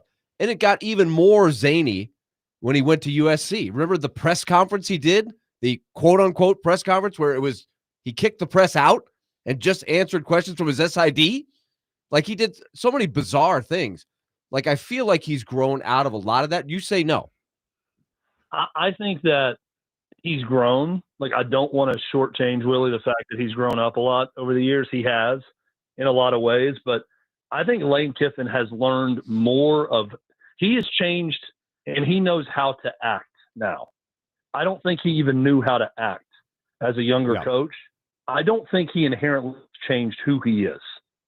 And I think the fact that he is willing and able to sort of dangle this carrot out and seemingly troll all fan bases involved throughout this whole process with some of the things that he tweets about a big decision upcoming and everything else. It's Lane Kiffin is always going to be Lane Kiffin.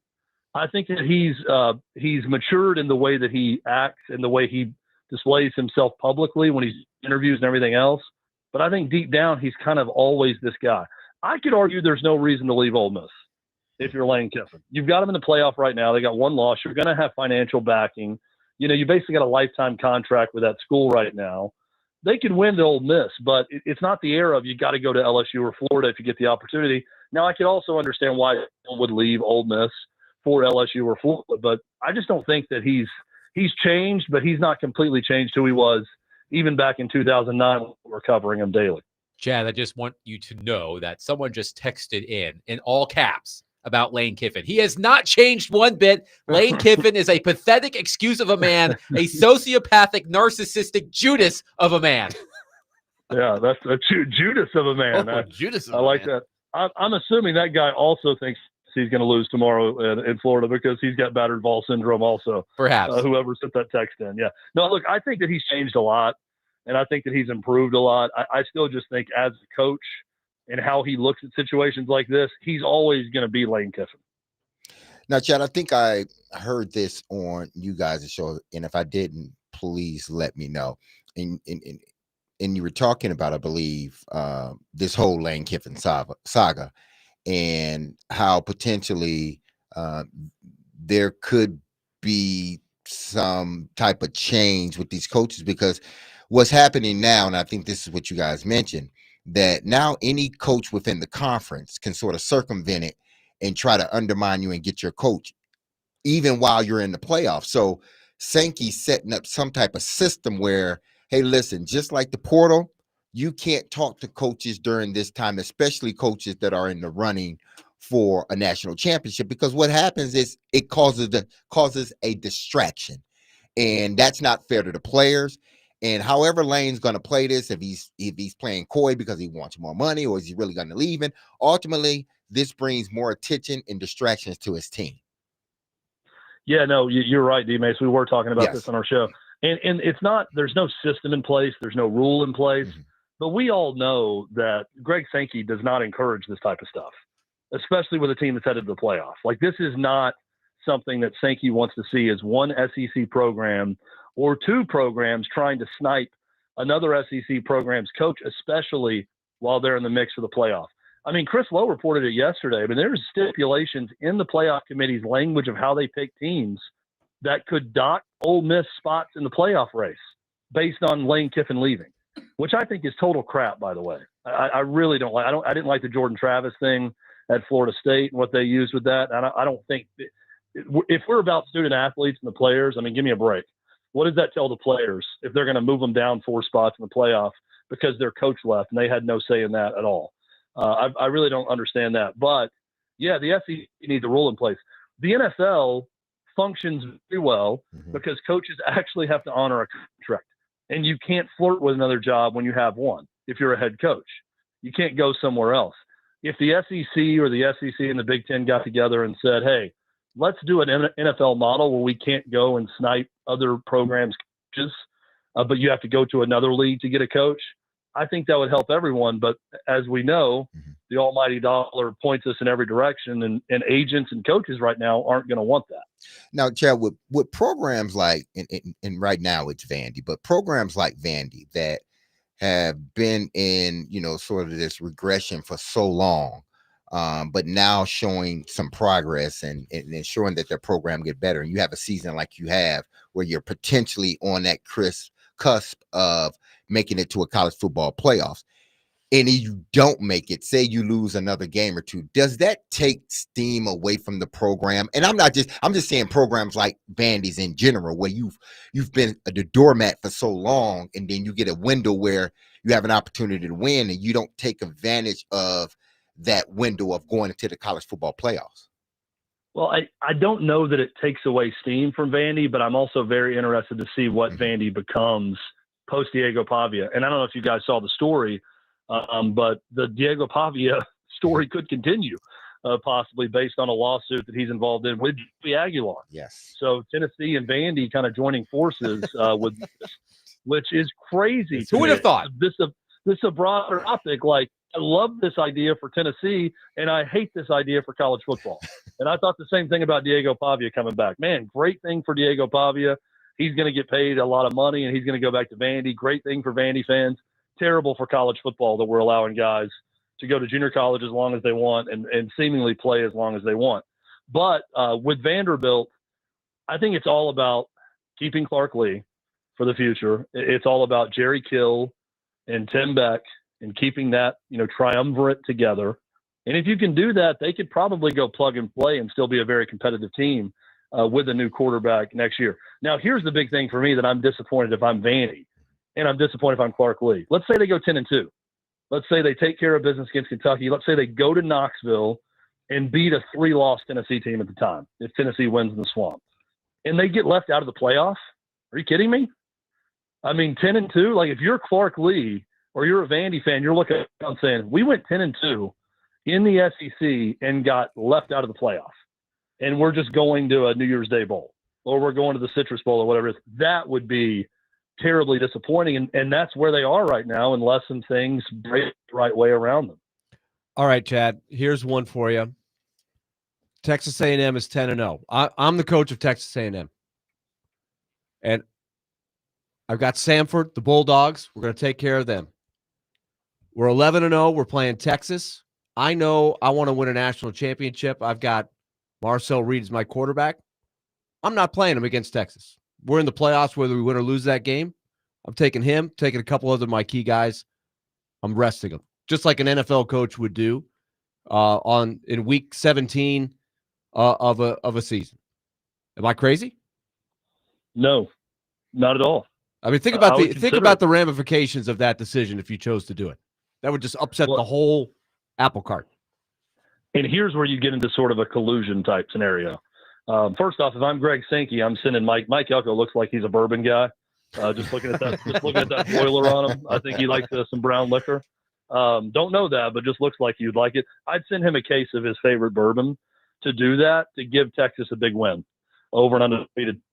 Because if you can set up a scenario where you get another SEC team in, and I'm not saying Texas will be in that spot because they have the 3 losses, but in a different year where it's a team with 2 losses and they need a huge win over a highly ranked team, if some team decides to rest guys, boy, you're scoring bonus points with the SEC by doing that, because you're giving another member school an easy path to the playoff in doing that. Now, a lot of things could happen, and Texas may get their way back in to the playoff mix for all that we know, even with 3 losses. But if that was the scenario, I mean, that's going to raise a lot of eyebrows. If Texas A&M set all their guys, I don't think they're going to against Texas. But if any type of scenario played out like that, undefeated team says, I'm going to rest my guys against a 2-loss SEC team and basically gives them the playoff in that game, that's going to be a big problem. Chad Withrow has been our guest on D. Mace, Fingan, and Donick. He joins us every Friday, and he is now brought to you by A Moment's Peace Salon and Day Spa in Cool Springs. Chad, great stuff as always. Try not to beat yourself up too much before the game tomorrow. We'll talk next week. Guys, I'm at peace. I've already accepted the fact of what's going to happen. I'm just going to sit back and watch. Not going to stop me from getting angry or throwing something at the TV, but I know exactly what's going to happen. Now, all I need to know is when are we meeting at Sbarro? So once you guys let me know that. Is the Sbarro still open? Yeah, we'll find a Sbarro. Sbarro is usually if we have to go to a mall somewhere, we'll meet up at the mall. It's hard to find a mall that's open these days, too. Thank you, Chad. We'll catch up next week. All right, have a good weekend. See you guys. 615-737-1025. We can react to what Chad had to say. You can as well. We'll also get back into your reaction on our Barry Trotz interview from yesterday because we have a lot of reaction we did not get to before we talk to Chad. So 615-737-1025. DVD is presented by Bax Homeworks, which transforms kitchens, bathrooms, and living spaces into places you can't wait to come home to. Get a free estimate now at baxhomeworks.com.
D-Mace, Vingan, and Donick, 102.5. The game this Sunday, the NFL Game of the Week. Eagles versus Cowboys at 3:25 on at 102.5. The game.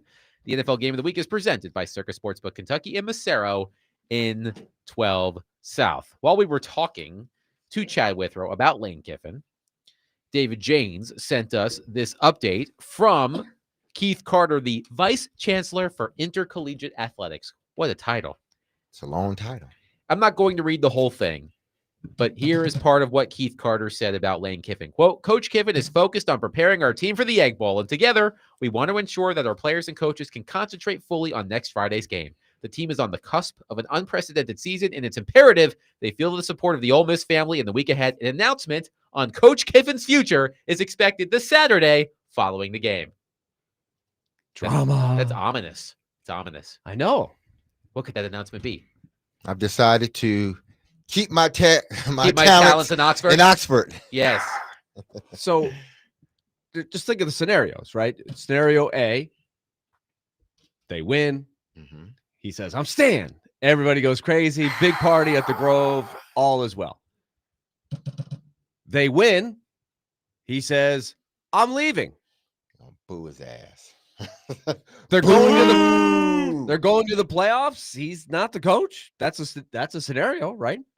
Yeah, potentially it can be, And then because we don't know what he's going to scenario say. of they get upset, they lose, and then on top of it, he says, I'm out of here. And there's fires and riots, and I don't know what will happen. In Fires the on the Grove. Something would. But two of those three scenarios are not really good for Ole Miss. But like, can you imagine? Like, that's never happened. Plenty of times a coach is bolted, and some interim guy coaches the bowl game, right? That happens all the time. Of course. But a playoff They're team, not a playoff team, no.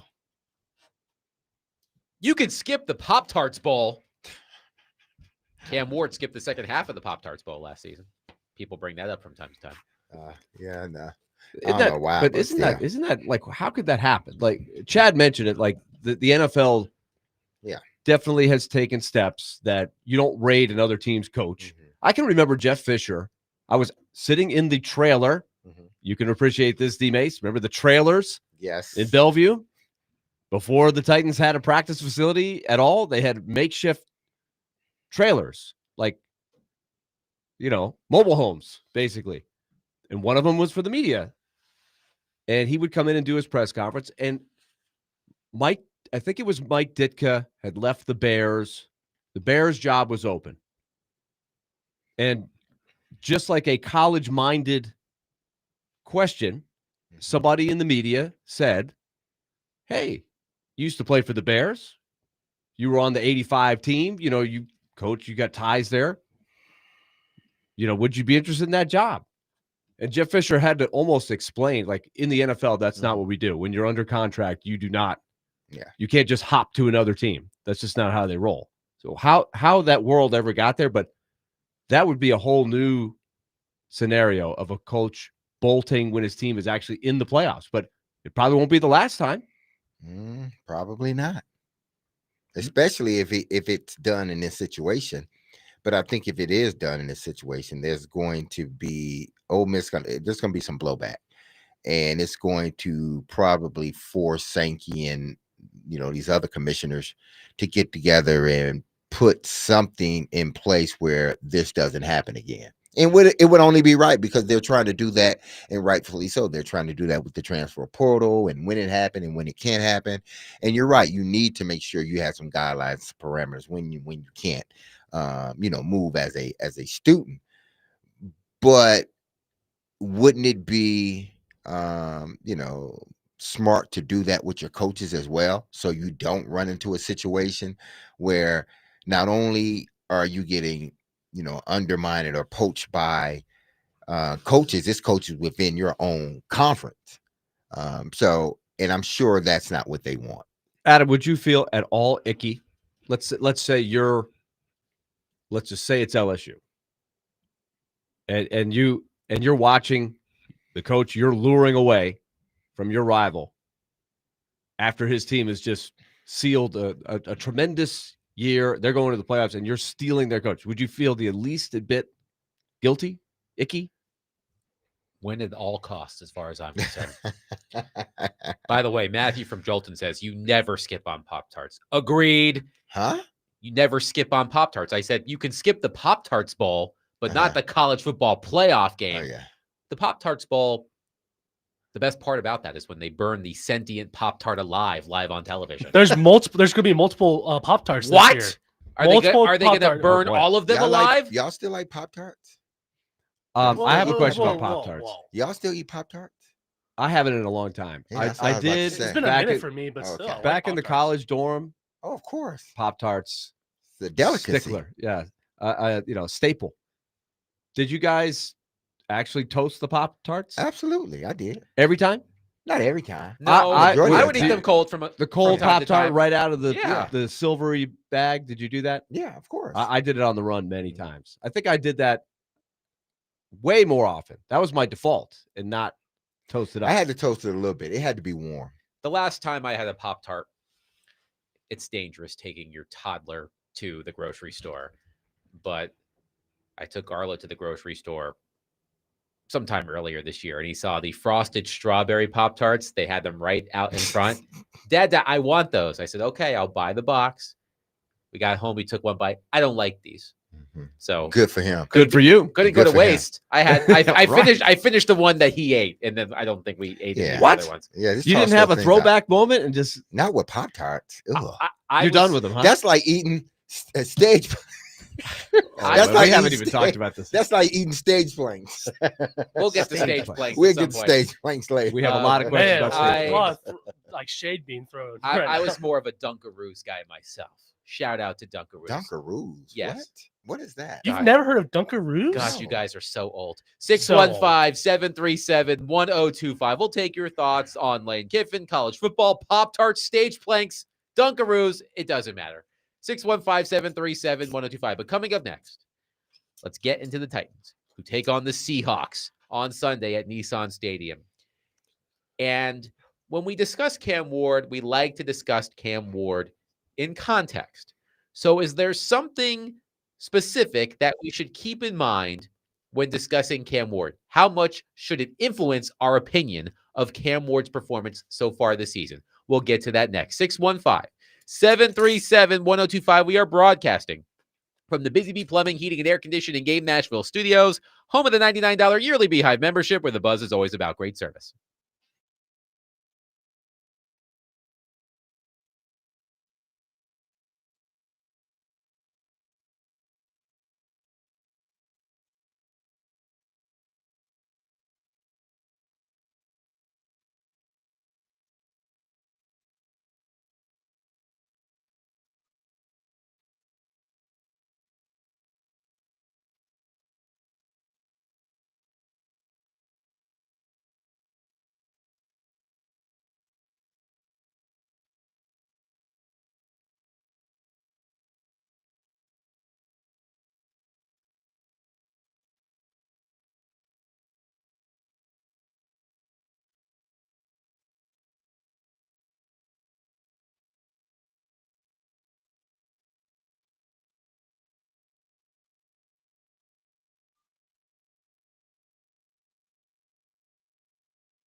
D. Mace, Vingan, and Donick 1025. The Game. Willie Donick, Derek Mason, Adam Vingan, and David Janes here with you. The Tennessee Titans back in action on Sunday at Nissan Stadium against the Seattle Seahawks. I haven't looked at the line on that game. Seattle minus 13.5. Another nearly 2 touchdown spread as the Titans take on the Seahawks, who are coming off of a tough loss last week. Sam Darnold threw 4 interceptions. And we'll get to Sam Darnold at some point in this hour. But I want to start with the quarterback on the local professional football team, that being Cam Ward. And look, Cam Ward's season, it's been disappointing, but we try to keep it in proper context. Not to disregard the struggles he's had, but I saw a new one this week from Paul Kaharski of paulkaharski.com. The headline of his story, which I can't get up, there we go. How the NFL's hardest schedule is sinking the Titans and shaping Cam Ward. Paul writes that Titans opponents have a league-high winning percentage of .569, which is slightly better than number 2 Houston. New England is at the opposite end, with opponents at .368.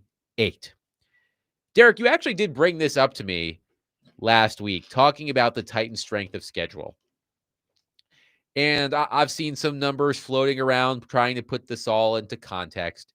Here's what I did just for kicks and giggles. I looked at the opposing defenses that the Titans have faced this season by passing EPA per play allowed. The Titans have played Houston twice. They're first in that category. They've played the Denver Broncos. They're second in that category. They played the Los Angeles Rams. They're third in that category. They played the LA Chargers. They're sixth in that category. They played the Patriots, 12th in that category. And they played the Colts twice, 13th in that category. The Cardinals, 22nd. The Raiders, 24th. So before anybody texts us, 615-737-1025, and say, you're making excuses for Cam Ward. Again, we're just trying to put all of this into context. So, Willie. That is very legitimate. Mm-hmm. It doesn't matter if you want to be that guy texting. I challenge you, because I'm going to come back with you with the strength of schedule doesn't matter. Let me ask you that question then. How much should the Titans' strength of schedule influence our opinion of Cam Ward's performance so far? Significant. That is a significant factor. And what did you say the New England Patriots' strength of schedule was? Well, it's not strength of schedule. Well, like Paul Kaharski, Titans opponents have a league-high winning percentage of .569. Right. And the Patriots is .368. That's a pretty wide gap. Yes. That's one way of looking at strength of and schedule. that does not there are other mean ways to say look at that, the Titans, if they Are swept playing a tougher schedules, schedule. right. It's you have to give, you can only play the schedule that you have. But there's a reason that in the NCAA Tournament Selection Committee for basketball, the term SOS gets thrown in there a lot. Your strength of schedule does matter, and it matters a lot. College football finally is getting out of the dark ages and supposedly considering this as well. So I think that should be taken in context. It doesn't mean, hey, everything's going to be all right. But I do think you're grading on a curve a little bit. Yeah, you got to look at, because every situation isn't the same. As much as we want them to be, you can't look at, people are saying, well, they should have drafted Jackson Dart. Well, you can't look at Jackson Dart situation and say, well, he would have fared better if he was here. And probably couldn't say that about Cam and say he would have fared better with the Giants. Both teams have a combined 3 wins, so both teams are bad. And yes, one team is showing a little bit, life, I would say, as far as scoring points, but both teams fired their coach during the season. So in my eyes, both teams are in the same boat when it comes to being a bad team. But you look at, the Titans in the beginning of their schedule. And we talked about this at the beginning of the year. Like, look at the teams that they're going to play. And it was so much so that I think we had a debate on, should you even play Cam the first 2 or 3 games of the season Right. because They played at Denver exactly. and home against the Rams. Absolutely. So you're playing against this two of the best defenses in the league. In the league, especially games 1 and 2. You know, and at the time I thought, well, maybe that may help the Titans because they don't have much on Cam, and obviously this is a good defense. Now the game was close, closer than what I thought it was going to be. And the Titans had their moments, but ultimately the better team ended up winning. But I say all of that to say this: listen, Cam's not doing well. He needs to get better. But it's not just black and white. It's not just, oh, Cam needs to get better or he's not having. No, you have to. And maybe people do understand it, but it's like, no, that's not what I want to talk. I want to talk about just this and him getting better, because ultimately that's what, you know, what people are going to stop arguing when he starts getting better. That's what happens. Even if the team's not winning, if they see Cam's getting better, then the spotlight can go off of him and start to shine on somebody else or just the team in general. But you look at him coming in as a rookie and the teams that he had to play in regards to their defense, top defense, whether it's the Broncos, the Rams. Obviously, we know the Colts are good now.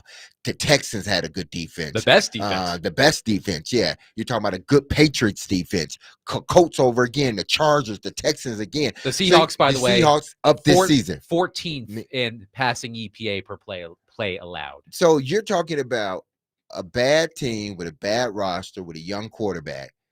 And the guys that he's depending on are all young first or second year guys. And they're learning things just like him. So, yes, he needs to get better. But also, I got to look at, who they're playing, where that other team is at. I know where the Titans are at. They're not a good team. But I'm not going to look at Cam and then look at Jackson Dart or some other rookie quarterback and say, oh, he needs to be doing what they're doing. No, he's not in the position that they're in. He's not playing. They didn't have to start off playing the top 2 defenses in the National Football League. And out of the 4 weeks, actually 4 weeks in a row, they played top defenses or teams that are in the playoffs. Well, all these teams are either in a hunt for the playoffs or the playoffs. The Broncos, Rams, Colts, and the Texans right now. The only team that I think is on the outside looking in is the Texans. Probably every other team that I mentioned are in the playoffs if it was to stop now. So you got to look at all of that and, make your determination based on all of the information, not just, oh, he needs to get better and they're not winning. He's playing some pretty damn teams, pretty damn good defenses. But even in that, yes, he does need to show that he's developing. Paul Kaharski writes in his story, quote, in a best case scenario, Ward will ultimately benefit from having run such a gauntlet at the start of his career. A schedule like this has broken quarterbacks before, physically and mentally. Ward is on pace for 70 sacks, yet he hasn't appeared on an injury report all season. His mindset has held up too. He stays steady and confident, never showing outward frustration despite the constant pounding. I think that's one of the better things you could say, because the numbers are ugly. There's no way around the numbers. We've made this point. It's sort of the shocking point is if you put the numbers up alongside of Will Levis's numbers, they really aren't very different at all. So you're saying, well, this guy's the first pick in the draft. This is supposed to be the guy. But I think when you watch it week in and week out, you understand the context of this. And the way he handles it compared to the way Levis handled it, I think there's more hope for Cam Ward along those lines, even though there's still major question marks.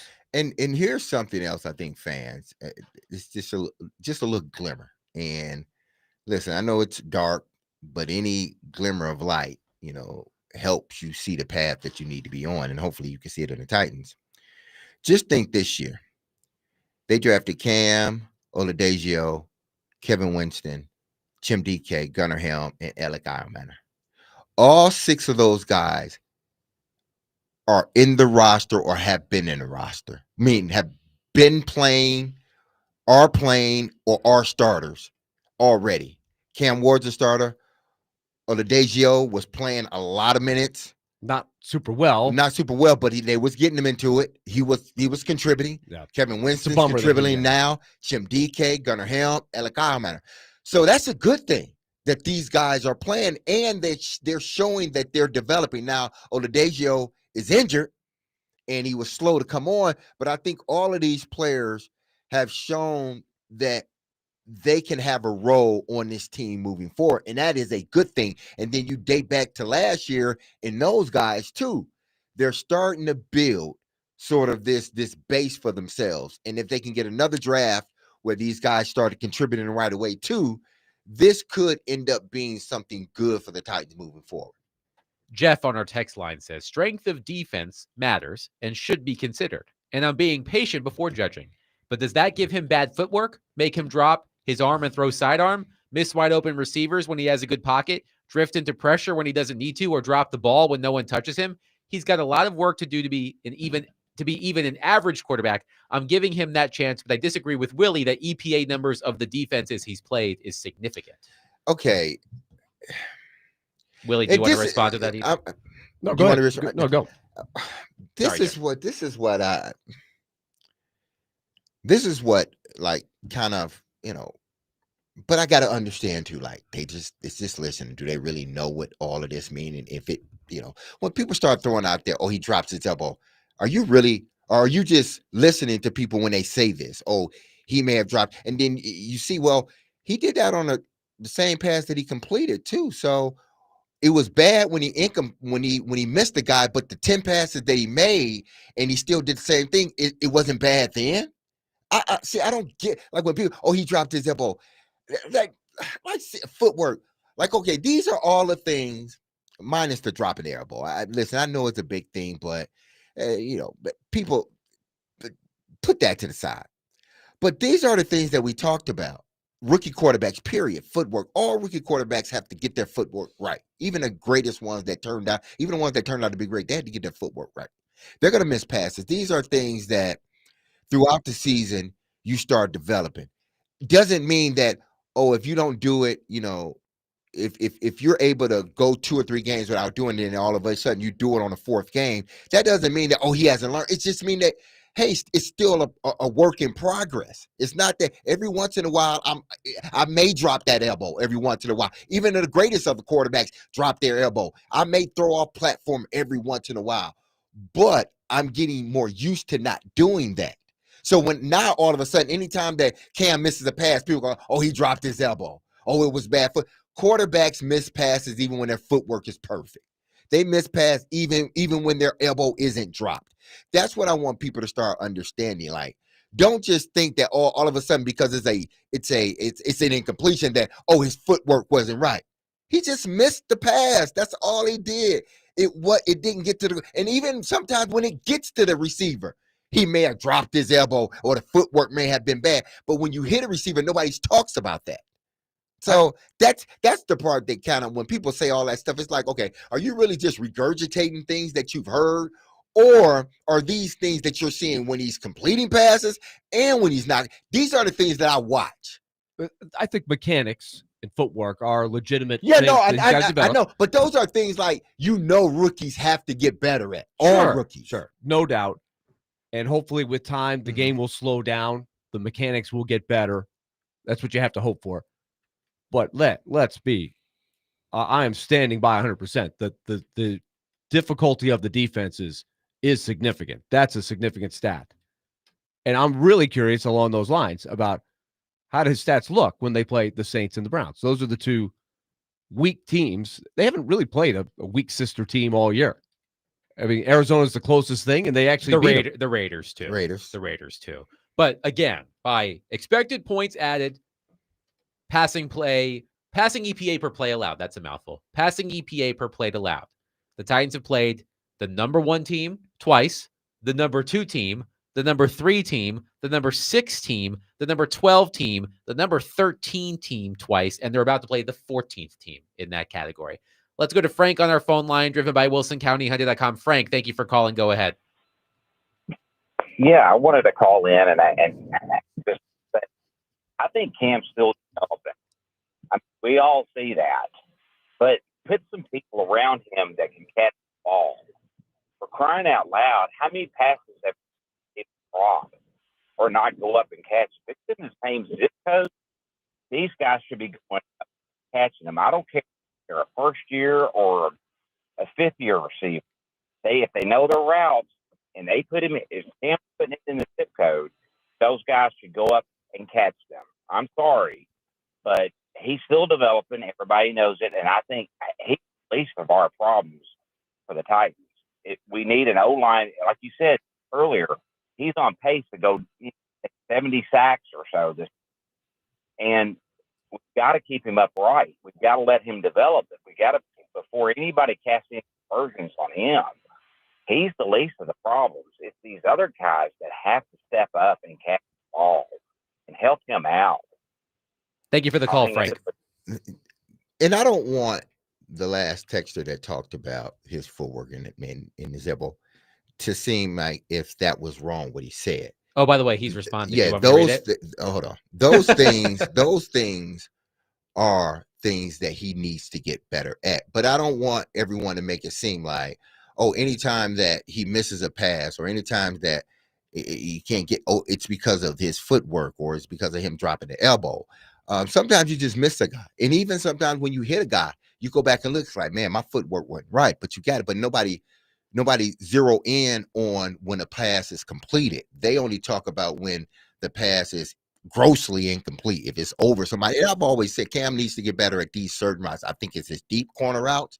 He needs to get better at on both sides. And that slant route from his right to his left, he needs to throw that thing like he can be able to throw it in his sleep. He needs to throw that so much. So, to me, those are the two areas he needs to really work at, and that does go along with your footwork and everything else. But I don't want to make it seem like every time he doesn't complete a pass, it's because of the footwork or the elbow dropping.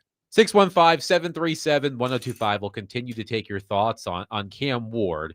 The question we're discussing, how much should the Titans' strength of schedule influence our opinion of Cam Ward's performance so far? 615-737-1025. We'll get into that coming up next. Willie Donick, Derek Mason, Adam Bingen. We are broadcasting from the Busy Bee Plumbing, Heating, and Air Conditioning Game Nashville studios, home of the $99 yearly Beehive membership, where the buzz is always about great service.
mean, Sam's been balling. Like, if we want to try to define Sam by this game or what, man, Sam's had us in every game.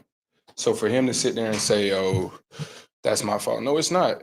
There was plays that defensively we could have made plays. There were opportunities where we could have got better stops. Yeah, I mean, like, it's football, man. And he's our quarterback. We got his back, and we got anything to say, quite frankly. That was Ernest Jones. Remember Ernest Jones when he was on the Titans briefly? If you missed that last part, quote, he's our quarterback, talking about Sam Darnold. We've got his back, and if you've got anything to say, quite frankly, F you.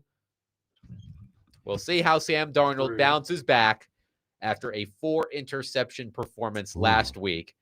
Darnold has 14 turnovers in 10 games, tied with Tua for most in the NFL. But we're talking Cam Ward. We're talking about the Titans' strength of schedule and how much, if at all, that should influence our opinion of his performance so far this season. Ron on our text line says, so do you want to see improvement from Cam but still lose to keep draft position? Yes, Ron. I want at least one win showing improvement, not only with the quarterback, but the team in general each week. Yes. The best case scenario is that the Titans continue to lose, but Cam Ward looks solid in defeat. You do not want to risk your draft position. So yes, Ron, I would like to see improvement from Cam, but still lose to keep draft position. One texter says, people are wary of Cam Ward because he was a very inconsistent college player and because the Titans picks haven't been good in the last many years. Also, I heard you guys saying similar things about Levis and Malik Willis. I've already forgotten his name. It's Malik Willis. I added that in there.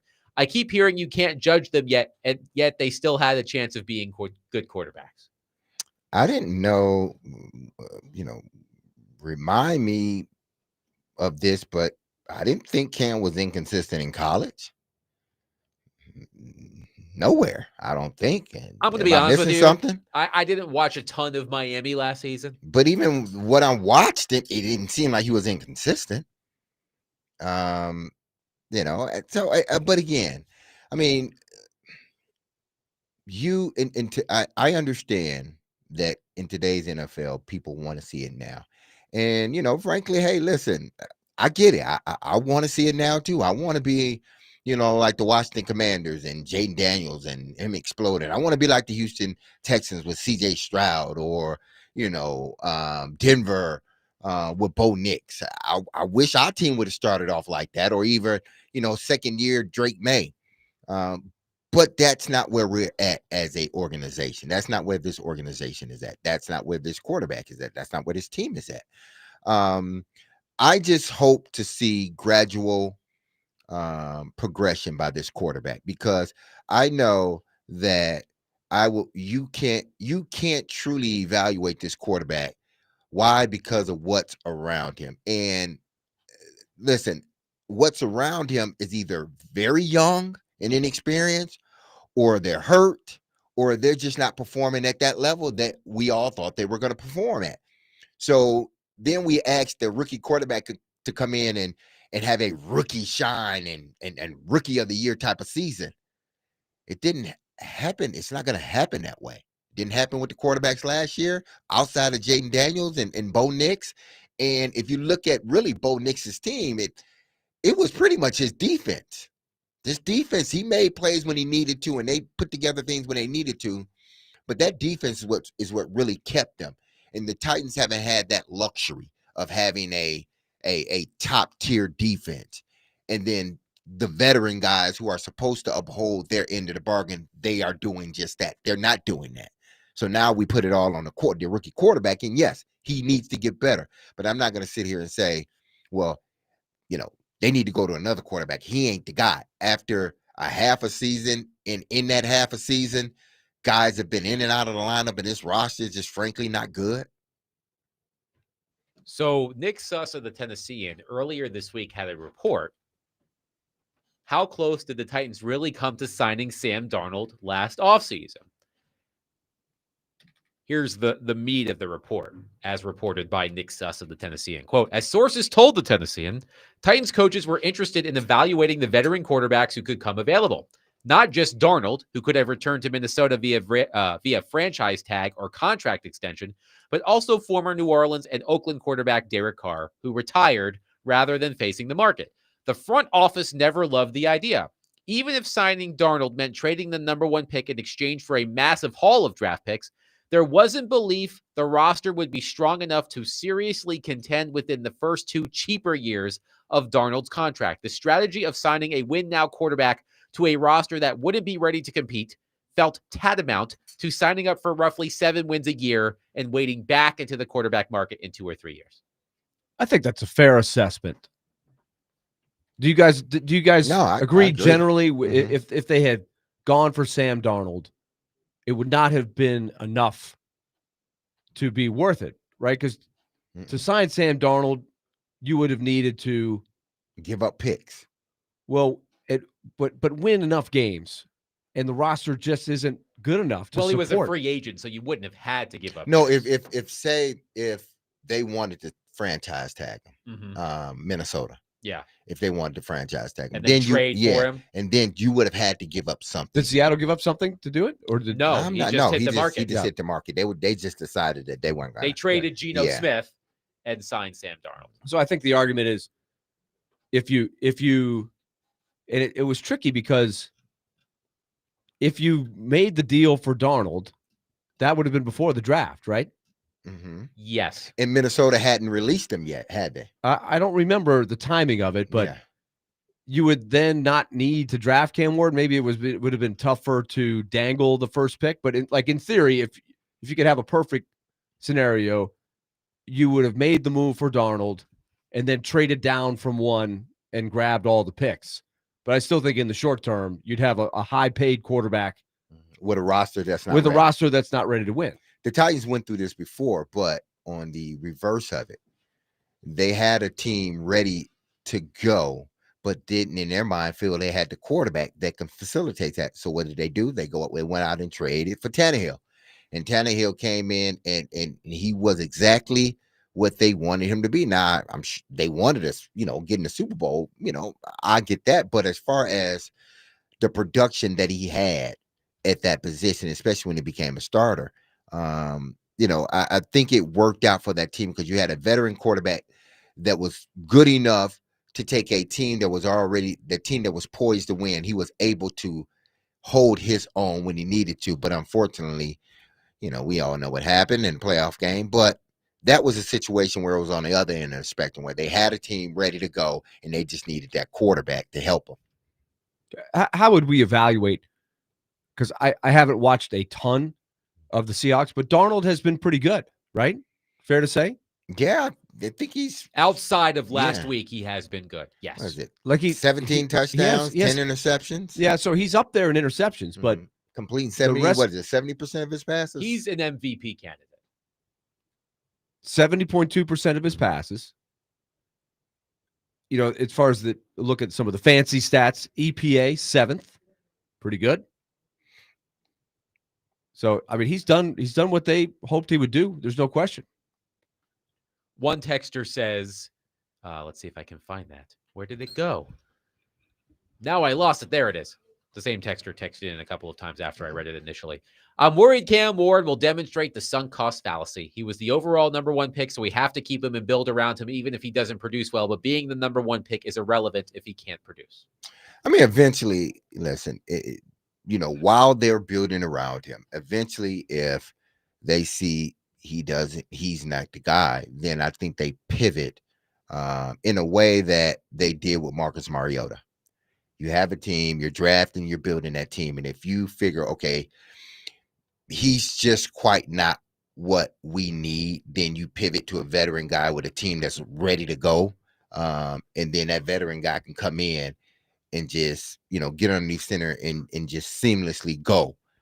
So, I think the Titans are in a position right now, if they play their cards right, whether Cam works out or not, if they make the roster better, if they get this roster to be better and develop this roster, and you feel that Cam is still not the guy, I think then you will be in a position to pivot like you did when Vrabel got the job.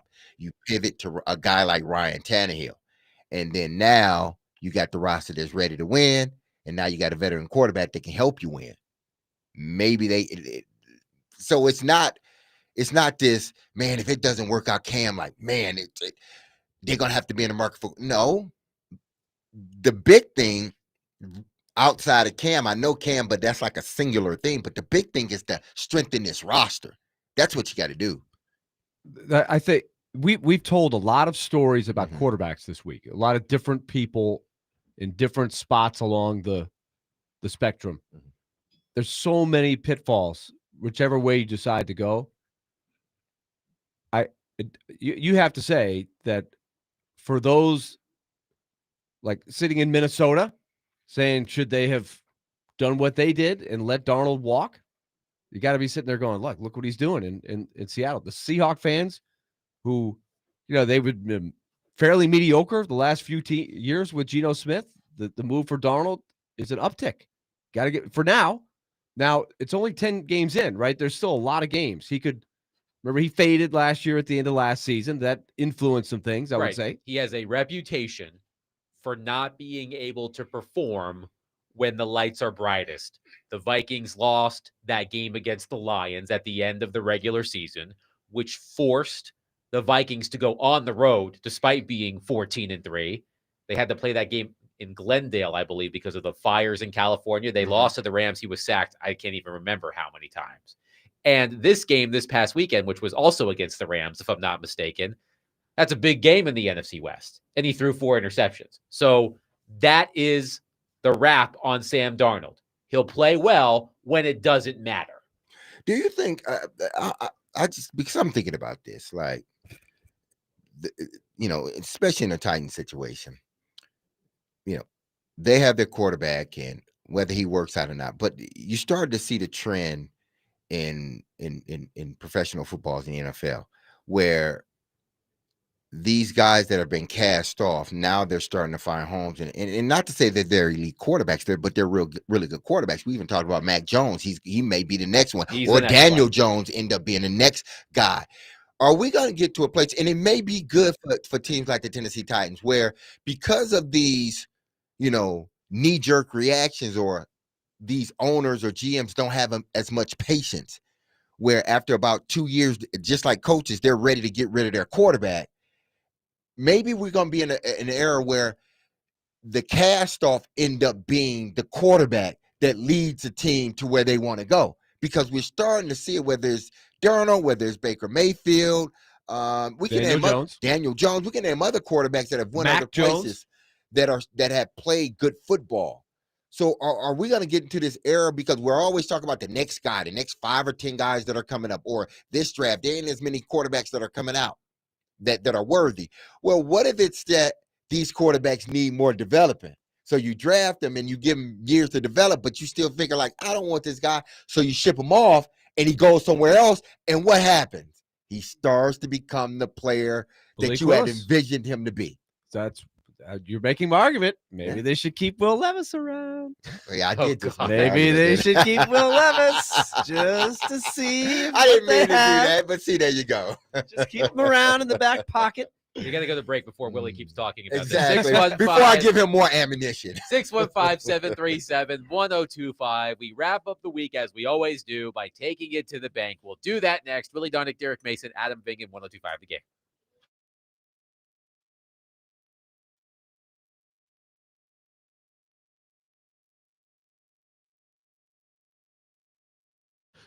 It's almost that time of the week. Take it to the bank time. F&M Bank. Banking made easy on purpose. They want to take some of the burden off of you financially. And that means just take some stress load off of you. Things come up. On a Friday evening, you don't want to be thinking about your finances and all of the issues. The relationship you can build with F&M Bank, that's what they pride themselves on, is being able to shoulder that load for you. Take some of that burden away.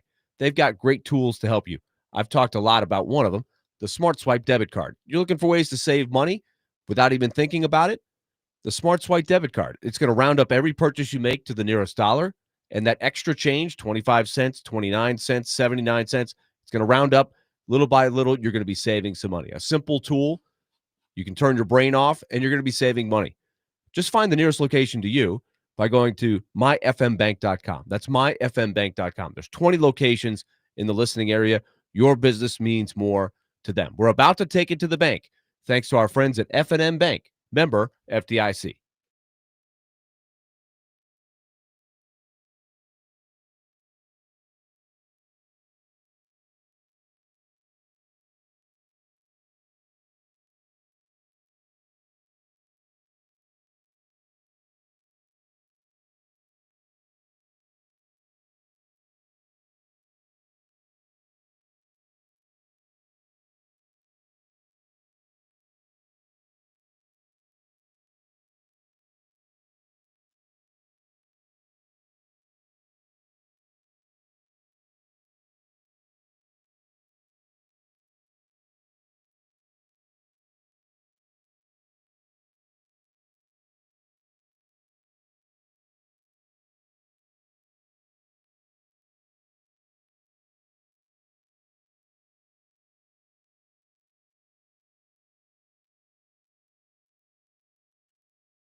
D-Mace, Finnegan, and Donick 1025. The game, as we do to wrap up every week, let's take it to the bank, courtesy of our friends at F&M Bank, as you heard Willie just detail there.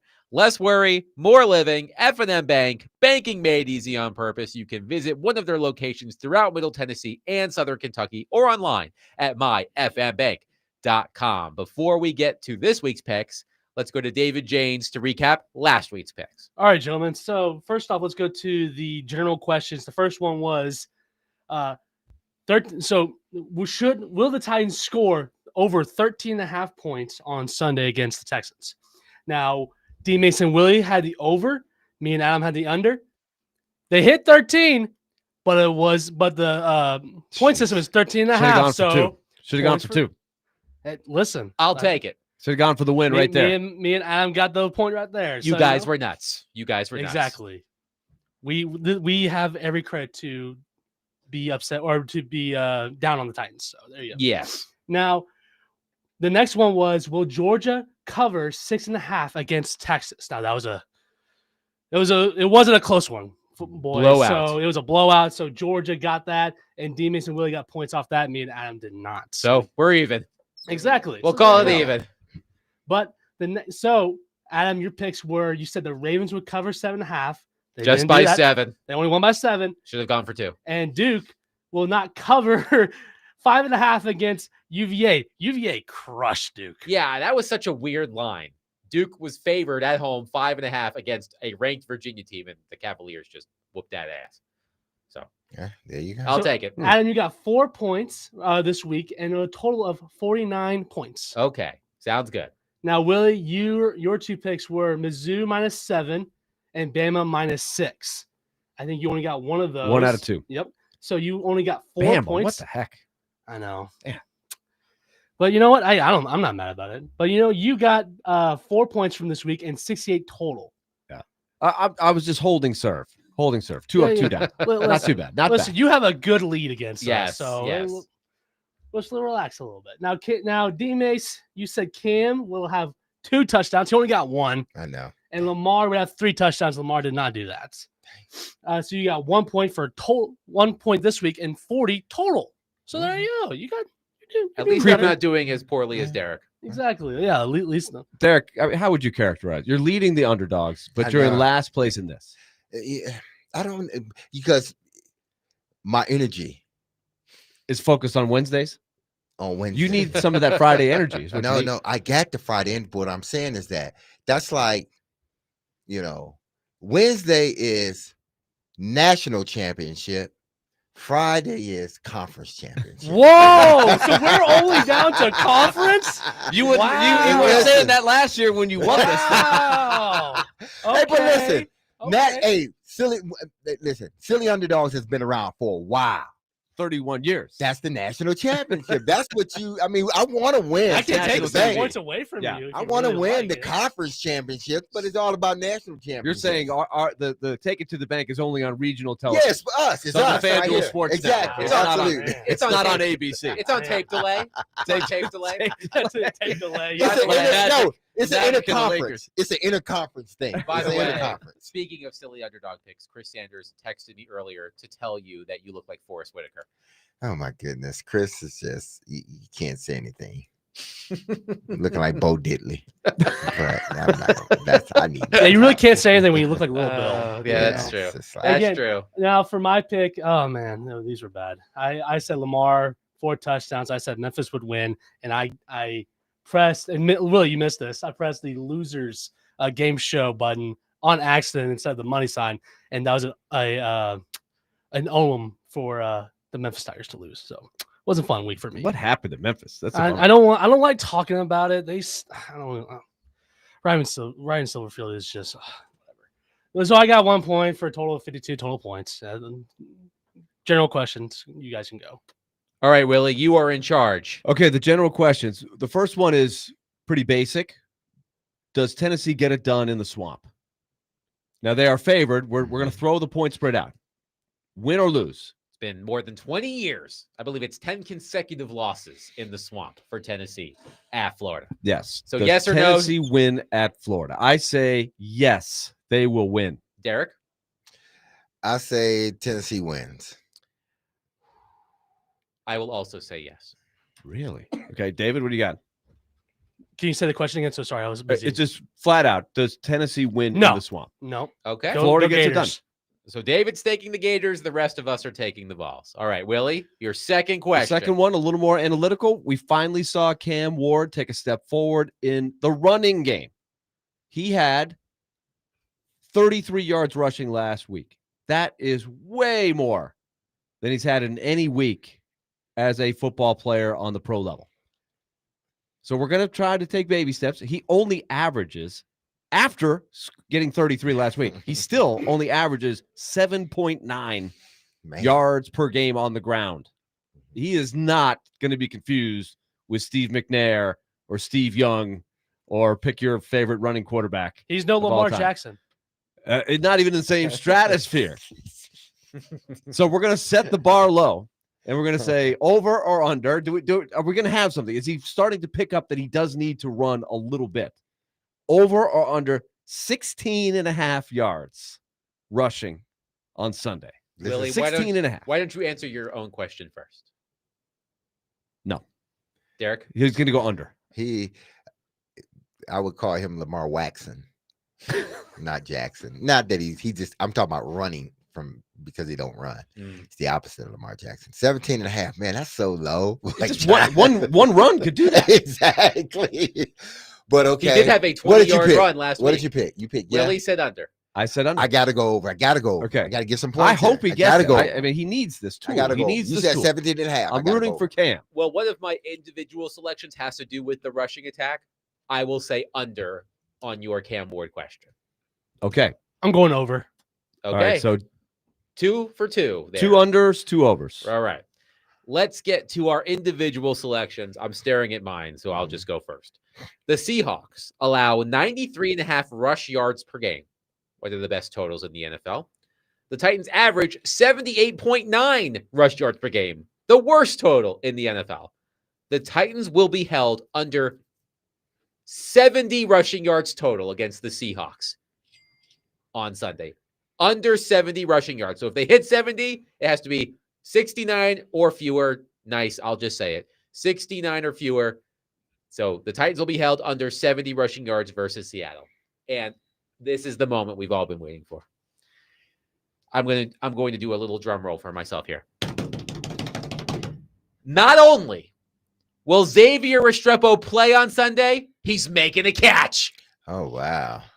So he has to play and make a catch? He has to be active, and he has to make a catch. Okay. He will play and will make one catch. That's all I'm asking for. That's degree of difficulty. I feel you. The commissioner will put it could be a into catch consideration. for 0 yards.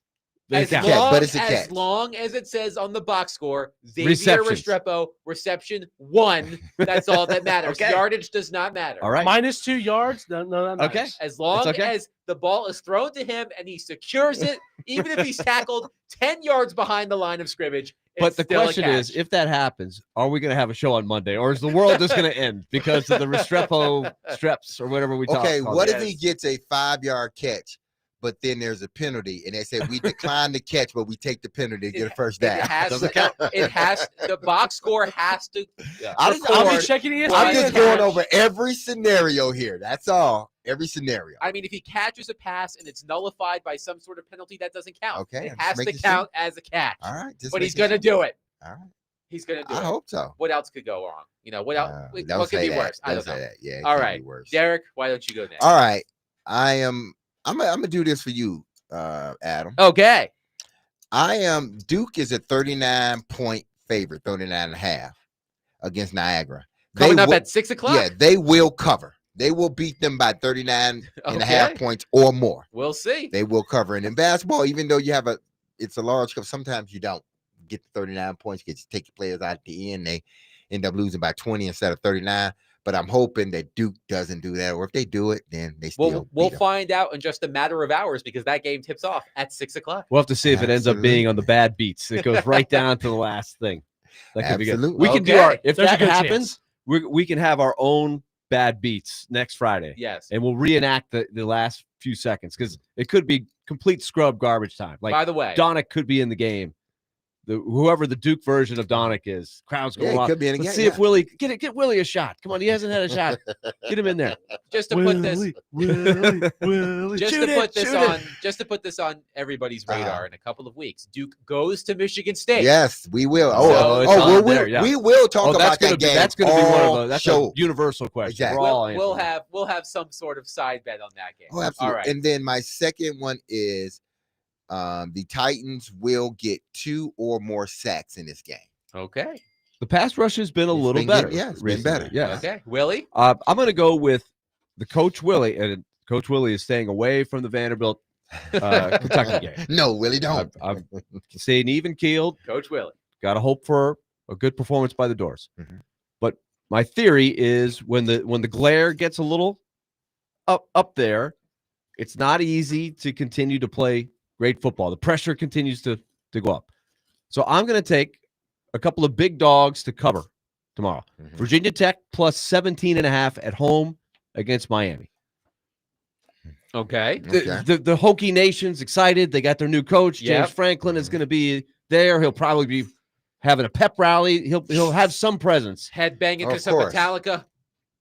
Probably so. You get the crowd going. Yeah. And maybe Miami's feeling the pressure a little bit, need to win to stay in it. Maybe it's a close game. 17.5 is a lot. I'm going to say Hokies keep it close. And the same will be true. D-Mates, you're going to like this one. Maryland plus 14.5 against Michigan, who did not deserve to win last week against Northwestern. They were lucky. They turned it over 5 times. People are talking about Michigan as a playoff team. No. If they beat Ohio State, well, you got to beat Maryland first. I think they should. Maryland's terrible. But Maryland at home plus 14.5, I'll take the points. So I'm taking 2 big dogs to cover. David? I like those. I like those picks, Willie. So I'm going to do this because Coach Willie won't do this, but David, who has no stakes in this, he will do this. I think that the Vandy offense will total for 4 rushing touchdowns for 200 yards on Saturday. So both 4 rushing touchdowns and 200 rushing yards. Exactly. Yep. Woo! Okay. I think that's a good. That's Okay. a That's a good difficulty. Yeah, Okay. degree of difficulty Degree is of tough. difficulty. Not as much as Xavier Restrepo making a catch, but it is what it is. Hey, I mean, he has to get active first, And that should be worth 10 points if that happens, by the way. Just consider it. Just consider it. The commissioner will put your concerns. Fair in enough. there. Fair enough. Now, I will also. Oh man, do I really want to do this? Yes, I will. I think the Ravens will at least win by 2 touchdowns this Sunday Against whom? It is 1 second. I gotta remember who the Jets. It's against the Jets. So 2 touchdowns against the Jets. Okay. Well, we'll see what happens. Mm-hmm. Derek will find out shortly because Duke plays Exactly. Niagara in 5 minutes. So we'll see if Derek is right about one of his in just a little bit. But that'll do it for us this week.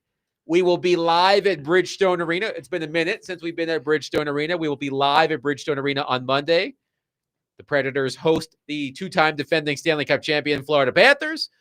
We will react to the Titans game against the Seattle Seahawks, Vanderbilt's game against Kentucky, Tennessee's game against Florida. We'll touch on it all Monday at 3 o'clock. We'll talk to you then. And those of you on the road, watch out for Adam. He's going to be speeding home so he can catch the Duke Niagara game.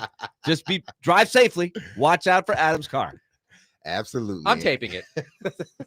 And as I say always, be loved, love on your people. Have a safe, blessed, and wonderful weekend. I love you. The team loves you. You hear that music. Don't you forget about us because we will never forget about you.